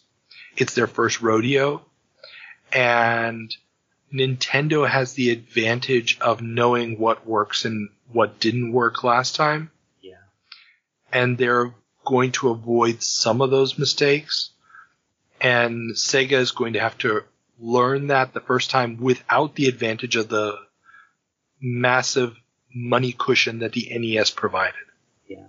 If that makes sense. Yeah. But that's, again, at some point I got to interview Tom Kalinski. Everybody else has. It's on my to-do list. I promise people, if possible, I will still get him on, especially because I need to talk to him about his time at Mattel. Well, we'll all look forward to that. If nothing else. Oh, I mean, I just want to see, how his insight on the toy industry. That'll just be the first half of the interview. Yeah. And then at some point we'll get to video games. But that's another issue there. Yeah. Okay, let's move on. The price chicanery continues because the German SNES the German SNES price was to undercut the Mega Drive. Oh, yes. Nintendo announced that the SNES will launch in Germany in July or August and cost between 299 and 329 Deutschmark. This would put it well below the current price of a Mega Drive, which is 359 Deutschmark. Now, just to put those in numbers in perspective, it does launch in Germany at 329. So they don't go as far down as 299, but it does go down to 329. And I'll do a little bit of speculation as to why they give two possible prices. Just like with the Mega CD or Sega CD, the SNES CD, where Nintendo keeps announcing prices and announcing hardware and specs of a device that probably they internally know may never exist, just to keep Sega, guessing. This may be one of those moments to see, if Sega's going to price match, how far down will Sega go? And the 359 price is an actual listed price in Power Play. It's a big German gaming magazine, which also had this news article. So I just grabbed that from one of the listings this month. So that was the current price. Now, those prices in perspective, the 359 price is $222 at this point. Right. The Mega Drive. So in the States, they just announced the Mega Drive is going down to, the Genesis Mega Drive is going down to $100. In Germany, it'll still put you back $222. And 115 is, sorry, this can't be right. I must have messed up the numbers here. 115 pounds. Yeah. Yeah, because the pound was much, much stronger still back then. It was like what was it, $1.50? No, more than $1.50 to a pound. So that would have been the price of that would have been the price of the Mega Drive. That's the price of the, that would be the price of the Mega Drive. At 359 Deutschmark. Yeah. So what price did the SNES launch at in Germany then? 329. Which was what in 30, pounds? 30 lower, probably about 100 pounds. Wow. Because it was £150 on launch in the UK. Yeah. And it launched a couple months earlier in the UK. Yeah. So what we're seeing here is those ripple effects going through the system. Now, you also have to remember, at this point in time, number one, you don't have a common currency in Europe. Yeah. England, you never did anyway, but you don't have the common currency, and VAT is different everywhere. Yeah. And you may not be shipping them all into one country, so you got all sorts of weird processing fees and moving across borders. So that is impacting the price quite a bit. Yeah. Whereas the U.S. price is just a straight pre-tax price. So if you're in a place with 12% tax, you have to add 12% on top of that $99.95. Yeah. If you're in a place with 6.5% tax, you're adding 6.5% on top. So that is also another one of those weird little wrinkles that you always have to consider in these prices. The European prices already include the sales tax. Yeah. So that's just one of those weird little things. But these are considerably higher prices than what you would be paying for the consoles in North America. Yes. And this is also one of the reasons why I also saw the first ad I looked at in the magazine, which is actually on the opposite page of where this news article was, had a listing for the Mega Drive, but it was the Japanese Mega Drive.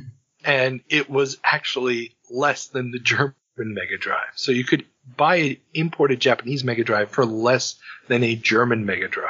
Wow. Now, granted, it wouldn't be running on normal TVs. Yeah. But the price differences were just so huge that the import cost didn't matter. Yeah. It's kind of weird. And also the import got you around all the games that never got launched in Germany because of the anti-violence restrictions. Yeah. So there's a bunch of factors going on here, and this is also one of the reasons why console gaming is not really going to take off in countries like Germany until the PlayStation era. Yeah. Yeah. Fascinating stuff. Yeah. It's just too expensive to get hold of these things. Exactly. I mean, and also the penetration of machines like the Amiga and the Atari ST was so strong. Yeah. That, okay, it looks a little bit better and everything, but, I occasionally will buy a box game for 50 marks. Yeah. For my Amiga and have like 50 extra games that I got pirated, or I can spend 100 marks for a single cartridge. Yeah. It's a no-brainer. Exactly. Yeah. Moving on. The Mega CD is going to be the Sega CD. Rumor has it that Sega's CD-ROM add-on for the American Genesis will be called the Sega CD when launched in North America. The initial Japanese price tag of about $375 will also be cut down to just $299.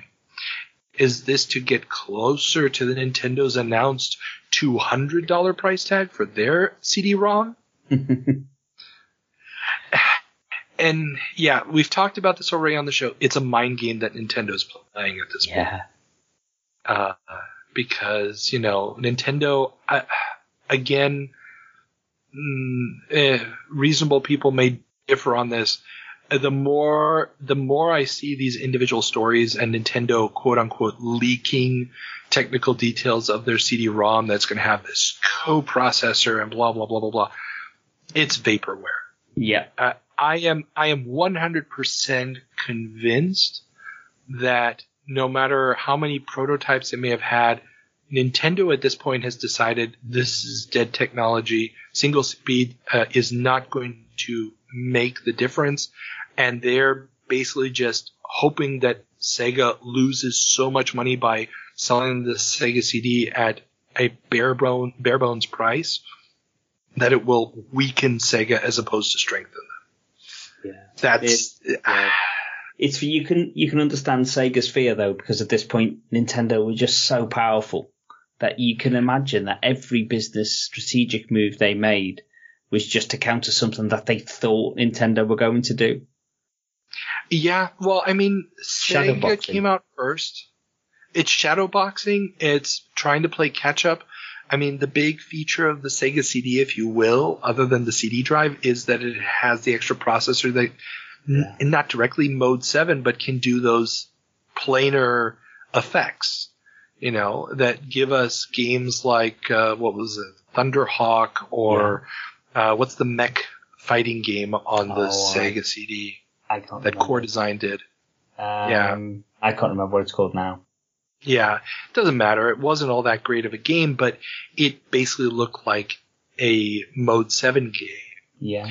And they desperately want that effect because Mode 7 is the killer feature of the Super NES. Yeah. It's in all the big games. You play Contra 3 and, there's giant monster enemies moving around and there's the in-between levels from up above, which personally I always thought played like crap.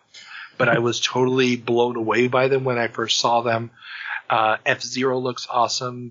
Mario Kart was just shown at CES, which is going to become the next killer app for the Super Nintendo. They just need something to compete with. It makes sense to go CD-ROM. It's the technology of the future, as we're going to be talking about a lot here. But the single-speed CD-ROM drive on there and the video compression that they are forced to use is really, really going to hamper what the device is capable of. Yeah. Yes. Oh. But Matsushita buys into San Mateo Software Group. Japanese electronics giant Matsushita has, according to the Japanese financial press, made a capital investment into Trip Hawkins' San Mateo Software Group. According to reports that the startup has finished design work on a CD-ROM-based game console, and talks are ongoing about who will manufacture the device. Do you know which device we're talking about? It could well be the 3DO, couldn't it? Oh, indeed it is. Yes. Now, we talked a couple months ago about how Trip Hawkins started, or the news broke. They released a press release that San Mateo Software Group was started.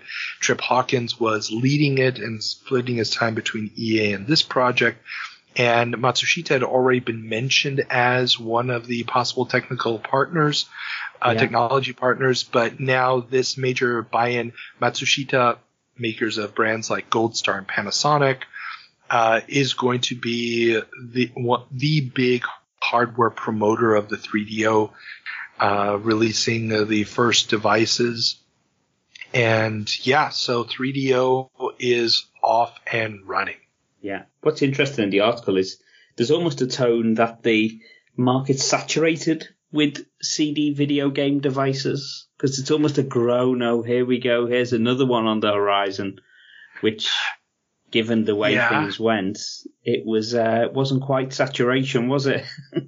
No, it wasn't saturation, because at this point, with the Mega CD and the TurboGrafx 16 CD, or Turbo CD, both of them were not really capable of harnessing the massive amount of data that's on there. Yeah. And nobody had really cracked the code of what do you do with the CD. I mean, we already have, and we'll talk about it again, a handful of PC software companies making enhanced versions of their disc games, but you don't really have that killer app that utilizes, streaming video and streaming audio to actually enhance the play experience yet. Yeah. And once that hits, that'll be it. Now, the 3DO is also going to be going completely new places with the 3D graphics. Like games like Road Rash will really show off. But it's going to be hampered by, a little price tag that's going to knock people's socks off. But we'll get to that in a couple of years when that launches. Yes. And a little thing called the PlayStation, which we've mentioned a few times as well, certainly didn't help it. No, it did not. But it did come out at least a year beforehand. But I think it's next year it launches, 93. I think it's 93. But Philips weren't perturbed because they boost their CDI software library. Yes, after a lukewarm start that we've mentioned, I hadn't even noticed. Philips is, I haven't seen a single review for it in any of the magazines so far, even though it's already out on the market. Go figure. Philips is finally investing in software for their multimedia player. They hope to get 25 titles per quarter out onto the market. Among those entertainment titles in the pipeline are exciting, cutting-edge programs like Backgammon, Caesar's World of Gambling, Jigsaw, Sargon Chess, Battleship, Children's Bible Stories, Jazz Jukebox, and the cleverly named Pinball, and a scorching hot mega game, Dark Castle. Doesn't even mention Mad Dog McCree. No, that's still way off in the horizon. That's coming. That's coming later. Oh, those Philips CDI owners they've got it all to look forward to. Well, we've talked already in the past how they have the license for NES games. Yes. But, I think Philips didn't quite. They've been promoting CDI primarily as a standard. And the standalone device thing, I don't really think they thought adoption by developers would be as slow as it is, or that, people would actually want a bunch of software to choose from. Now, personally, I have played Battleship on a CDI. Yeah, I've heard it's pretty good, isn't it? It left no impression on me whatsoever, especially because I have heard it's okay. Yeah, I've played Battleship on the C64, and that was better. Yeah. Oh dear. And have you ever played Dark Castle? No. Oh, it's an old, I want to say Electronic Arts or Accolade game. I can't remember. It's probably Electronic Arts game that I think was originally designed for the Macintosh, the old black and white Macintoshes. Yeah. And it got ports to everything, and every single version of the game is absolutely atrocious. But they kept porting it. There's even a Genesis version, and I have no idea why. And it's coming now to the CDI because I don't know why. So, it's not a good software library. But like you said, coming. The heavy hitters are still coming. Yeah, they're going to take advantage of that. I think the Mad Dog McCree that required the extra FMV add-on card, didn't it? It may have done. Or did it work with the standard? No, it may have done. Yeah, I've got a CDI, and I don't play it enough. I love those old CD-ROM-based consoles. I think that's enough. Not playing it enough is enough. It's enough. Speaking of heavy hitters, Lucasfilm licenses to Software Toolworks. Nice transition. You're starting to get this. Yeah, he's making his transition for it. People. Good. I love it. Lucasfilm Games has signed a deal giving Software Toolworks the right to distribute their 3 existing CD-ROM titles, Secret Weapons of the Luftwaffe, Loom, and Secret of Monkey Island. While these 3 games have already been at retail, Lucasfilm has found it hard to move the inventory. Software Toolworks has been working with CD-ROM manufacturers to offer the titles with the hardware and will end up creating a new business model that will end up shifting tons of software and lead to further titles such as Star Wars Chess. So, I don't know when you got your first CD-ROM drive, but if you bought a CD-ROM drive in the first half of the 90s, you got a whole long sleeve of CDs bundled with it. Yeah. I think I got my first PC in 95, maybe even 96, and by then there was still all kinds of, lots of CD-ROM based software, which really wasn't very interesting. I certainly didn't get Secret of Monkey Island with it. I remember seeing these bundles being advertised with the CD-ROM drives all the time. And Monkey Island is going to get moved out of the rotation rather quickly. Loom is going to stay in there for quite a while. And there's also going to be tons of stuff, other Software Toolworks things like Mavis Beacon teaches typing. Yes, I remember that one very well. Yeah, and Software Toolworks is going to make an entire business model out of this. Yeah. This being the OEM seller. Yeah. And it comes together, I mean, they're basically in this expansionist mode right now, and because they also signed a deal to distribute or to make software for Sega Cd. That's why Star Wars Chess appears on the Sega Cd, amongst other games. Yeah. And we just talked a month or two ago about how they got the Mario license to do the edutainment titles. Yeah. So they're carving out a niche for themselves, which they're actually going to be able to run with for quite a while. Yeah. And it's pretty cool. Yeah, I mean, it sounds like they made a good business decision, not trying to compete with other publishers, but just carving out a little niche for themselves. Exactly. And the idea, I think, really, when people buy these CD-ROM drives, especially at this time when there's a lot of differences and compatibilities between them, and the whole idea of the CD drive is I need to be able to do something with the CD drive. it probably was a barrier to entry of being in the store going, okay, I'll buy the CD, and now I've got to spend another $60, $70 because the CD versions were always premium product. Yeah.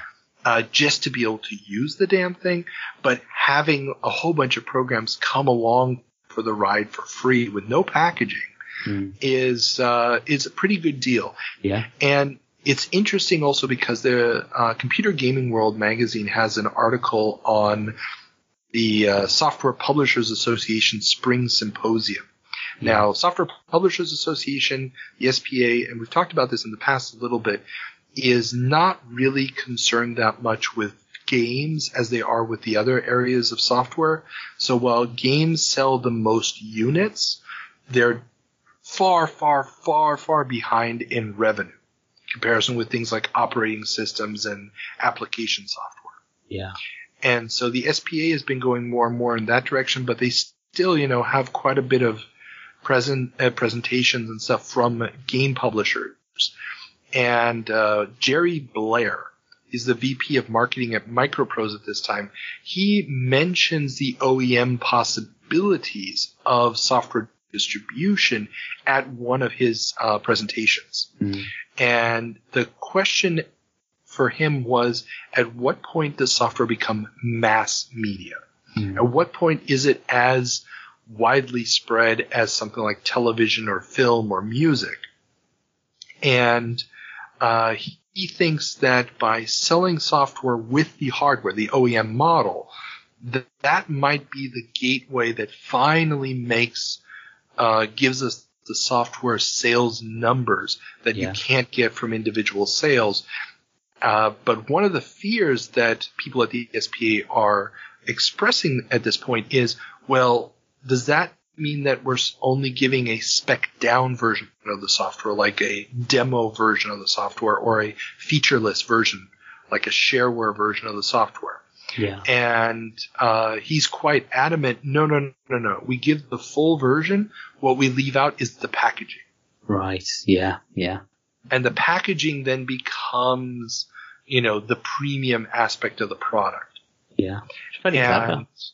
It's very clever. And it's also kind of sad because that just means that we currently live in a all OEM world, even when we buy software in the store, because there is no real packaging anymore. No. So sad. Yeah. From good business practice to laughable business practice, Commodore gives up on selling the CD-TV as a set-top box. Oh, I love that transition. Thank you. I almost put this one before this because it sort of bleeds into the Philips CDI. Yeah. But oh well. It's all CD. We talked last month about how the CD-TV has become a full-blown computer through keyboard and floppy drive add-ons. Well, now Commodore is conceding even more that they messed up the marketing of the device with a full-page ad in Compute magazine that shows a CD-TV wearing Groucho glasses. The ones with the little nose and the mustache. I'm looking at the advert now, yeah. Yeah. Link is in the show notes, people. Remember, everything we talk about, links in the show notes. And the Groucho glasses, and enticing readers to guess which famous computer is hidden within the device.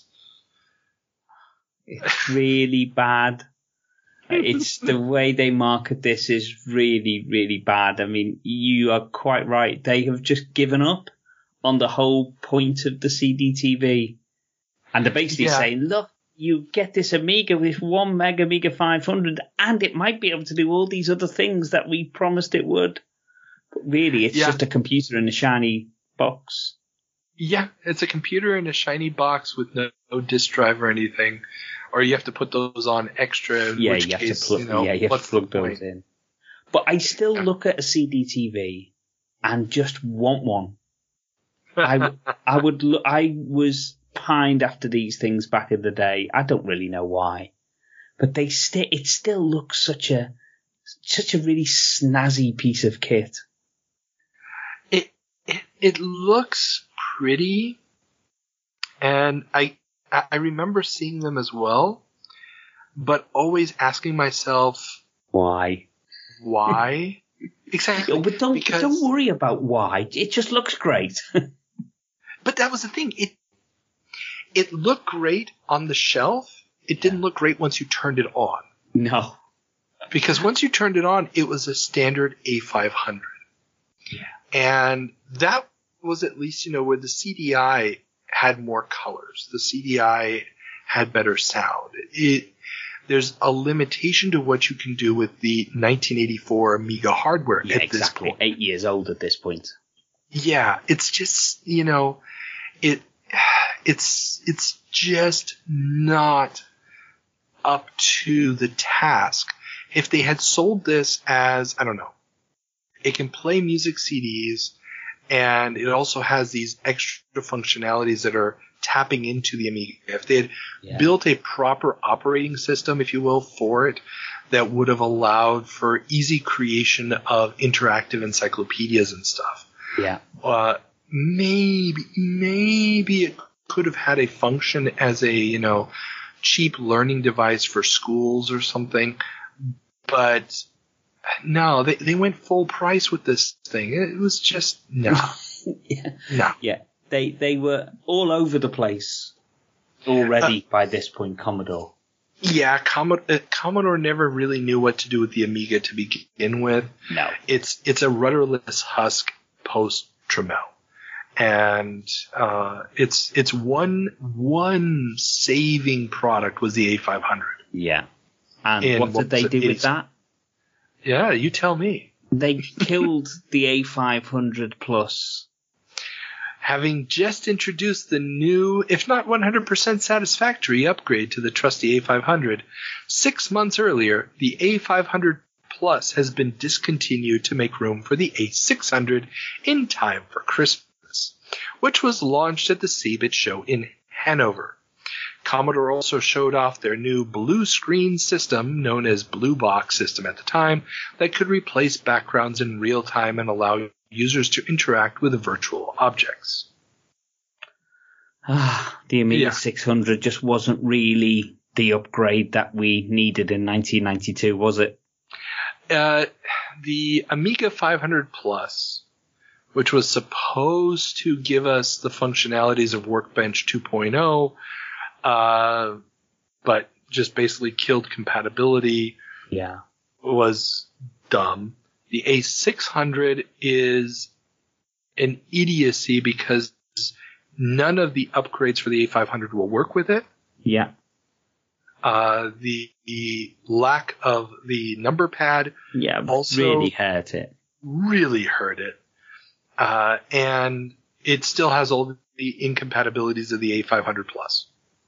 So and I know the form factor isn't important, and people are going to think I'm shallow after just saying about how lovely the CD-CV look, but there's just something about the Amiga 600. It just doesn't look right. It doesn't look as substantial. Obviously it's smaller.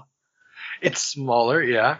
But there's something about the way it looks. It just looks off. The Amiga 1200 is smaller than the A500, and that looks fine. Yeah. But the 600 just never really worked for me. It almost looks like, keyboard computers, like the Commodore 64 and the ZX Spectrum, etc., didn't look like just keyboards. No. They still had the heft, they still had the body to them that indicated, it's the keyboard on top of a computer. Yeah. And the A600 just feels like it's a truncated keyboard. Yeah, I agree with that, yeah.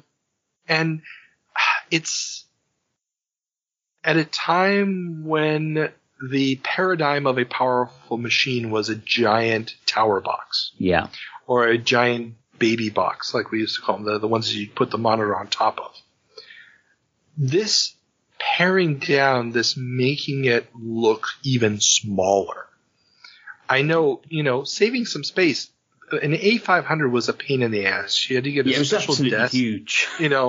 A special desk so that, you could put your monitor at a different level than your computer because the monitor would have crushed it otherwise. And stuff. Yeah.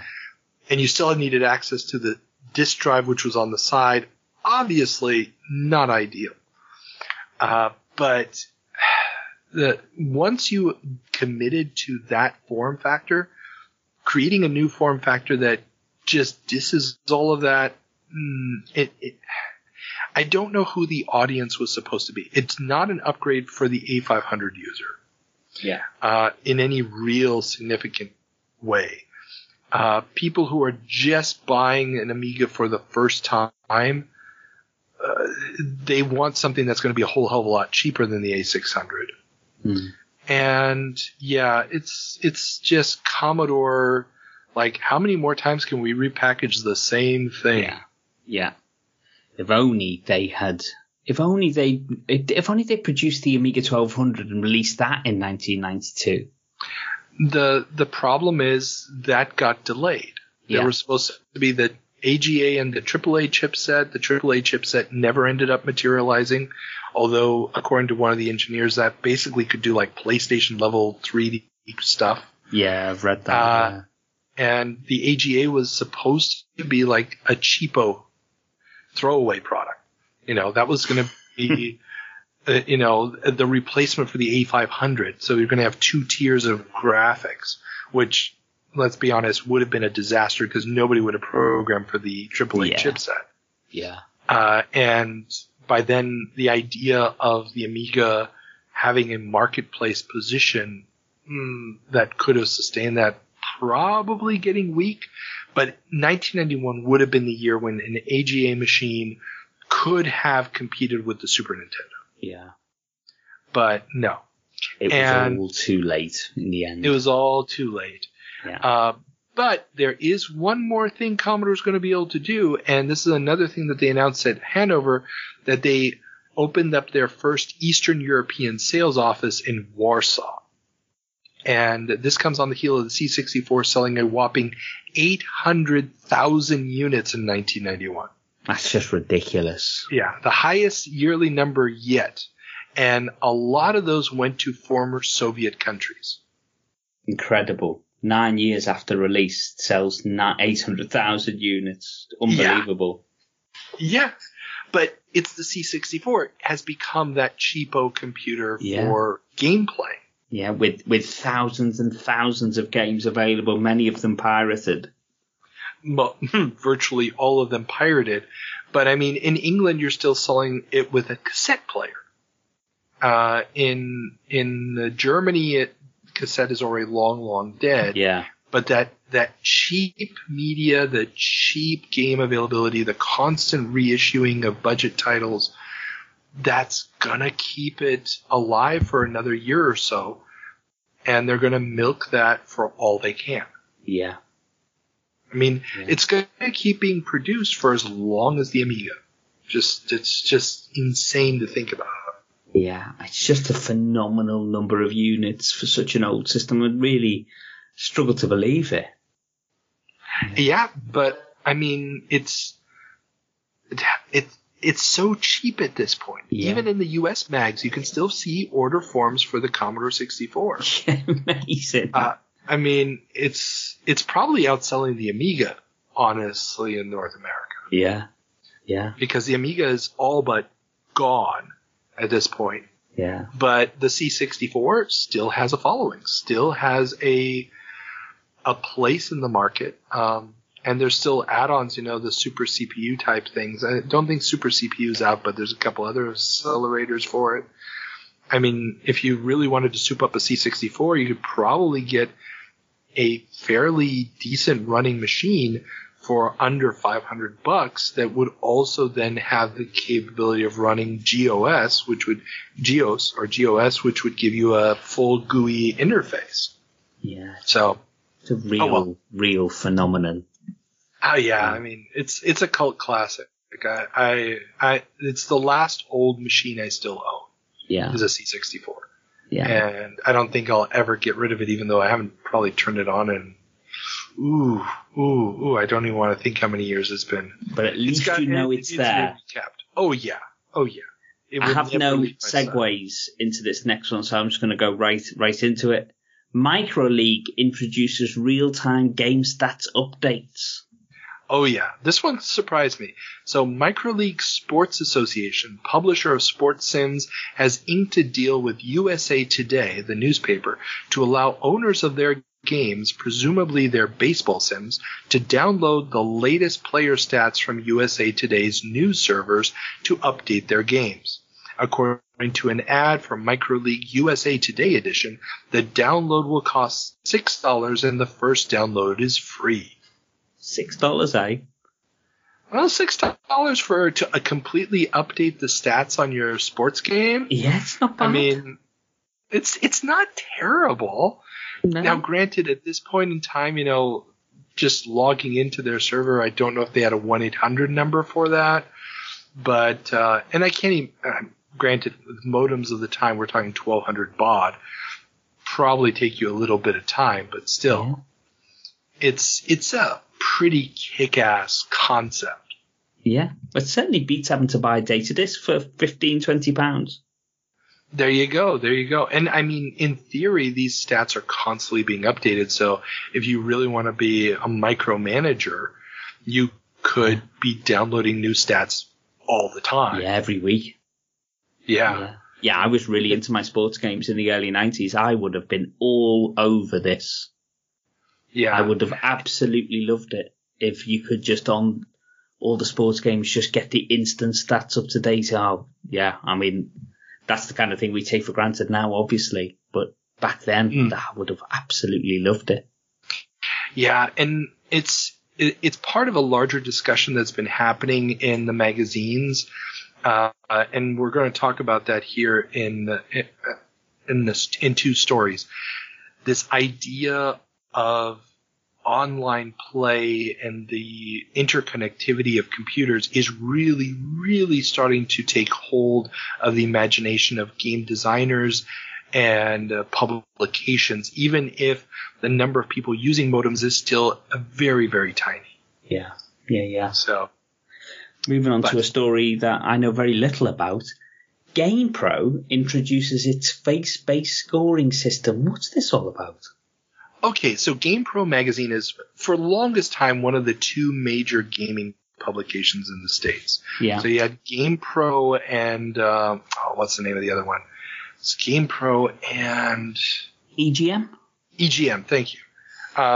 EGM was a big one for a long time, but there's another one that's already out at this point. And I'm blanking on it. I'll think of it when I don't need it anymore.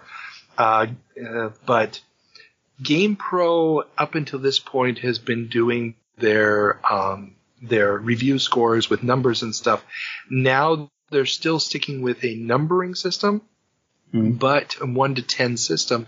But now they've added these little cartoon faces. So the best score is red background and this guy, freaking out with his hair all up. The worst score is this guy who's already fallen asleep. It's like with little Z's coming off, and it's like a little light blue or purple or something. Yeah. And these faces are truly iconic. I mean, they use these things for forever in the magazine. And those get introduced this month. So, US gamers of a certain vintage, these are very iconic, very, all recognizable, ways of judging games. Yeah. And it's kind of weird because a similar system is extremely popular in Germany at this point. Yeah. 3 of the major magazines are already using it.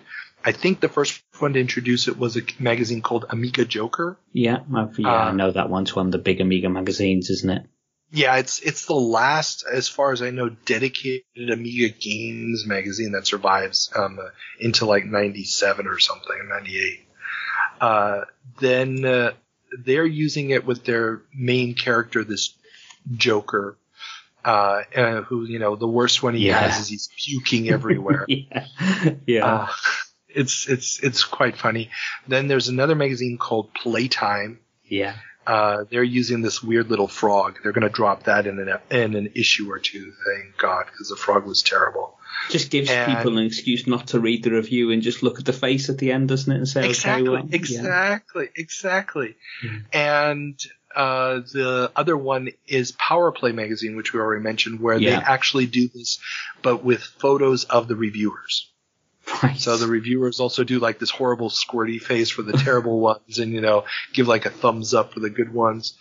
And those have all become iconic. Like a couple of the guys from Power Play magazine, the reviewers, they still do a podcast that I absolutely love. Unfortunately, it's only in German, called Spieleveteran, the game veterans. Yeah. And it's these old magazine reviewers from various magazines. Some of them are still in the industry. Some of them aren't. Some of them are working for, magazines still today. One of them is the publisher of, or the head editor of the German edition of Retro Gamer. And some of them are actually working at big companies, and they just show up again, occasionally to talk about the old times. Yeah. And they also talk about the industry today and look back and stuff. Really, really cool podcast. So if you speak German, definitely check it out. It's phenomenal stuff. There you go. But good recommendation. Yeah, no, it's one of my monthly listens. Should we move on to our final story? Sorry. Yeah, we need to do this because it's way too late. But yeah, so GamePro has introduced this. Yeah. Good. Final story. Computer gaming world struggles with VR. Virtual reality is a hot buzzword in the industry, from the virtuality arcade experiences to the growing popularity of online games such as Neverwinter Nights to mass media portraits of virtual worlds in movies like Lawnmower Man. The question for the gaming industry, according to Computer Gaming World, is how to view this growing idea and what implications does it have for the games industry where it should be at home. Ken Williams of Sierra is promoting the idea of Sierra's games becoming virtual worlds that are more expansive than just what is seen in the individual games, something put into early practice with the Sierra network, having different areas based on existing game franchises. CGW doesn't care for the term virtual reality, though, as it is born of sci-fi and describes a very particular type of experience that the new interconnected gaming future is not necessarily going to provide. They suggest, amongst others, cyberworld, telereality, or conceptual reality.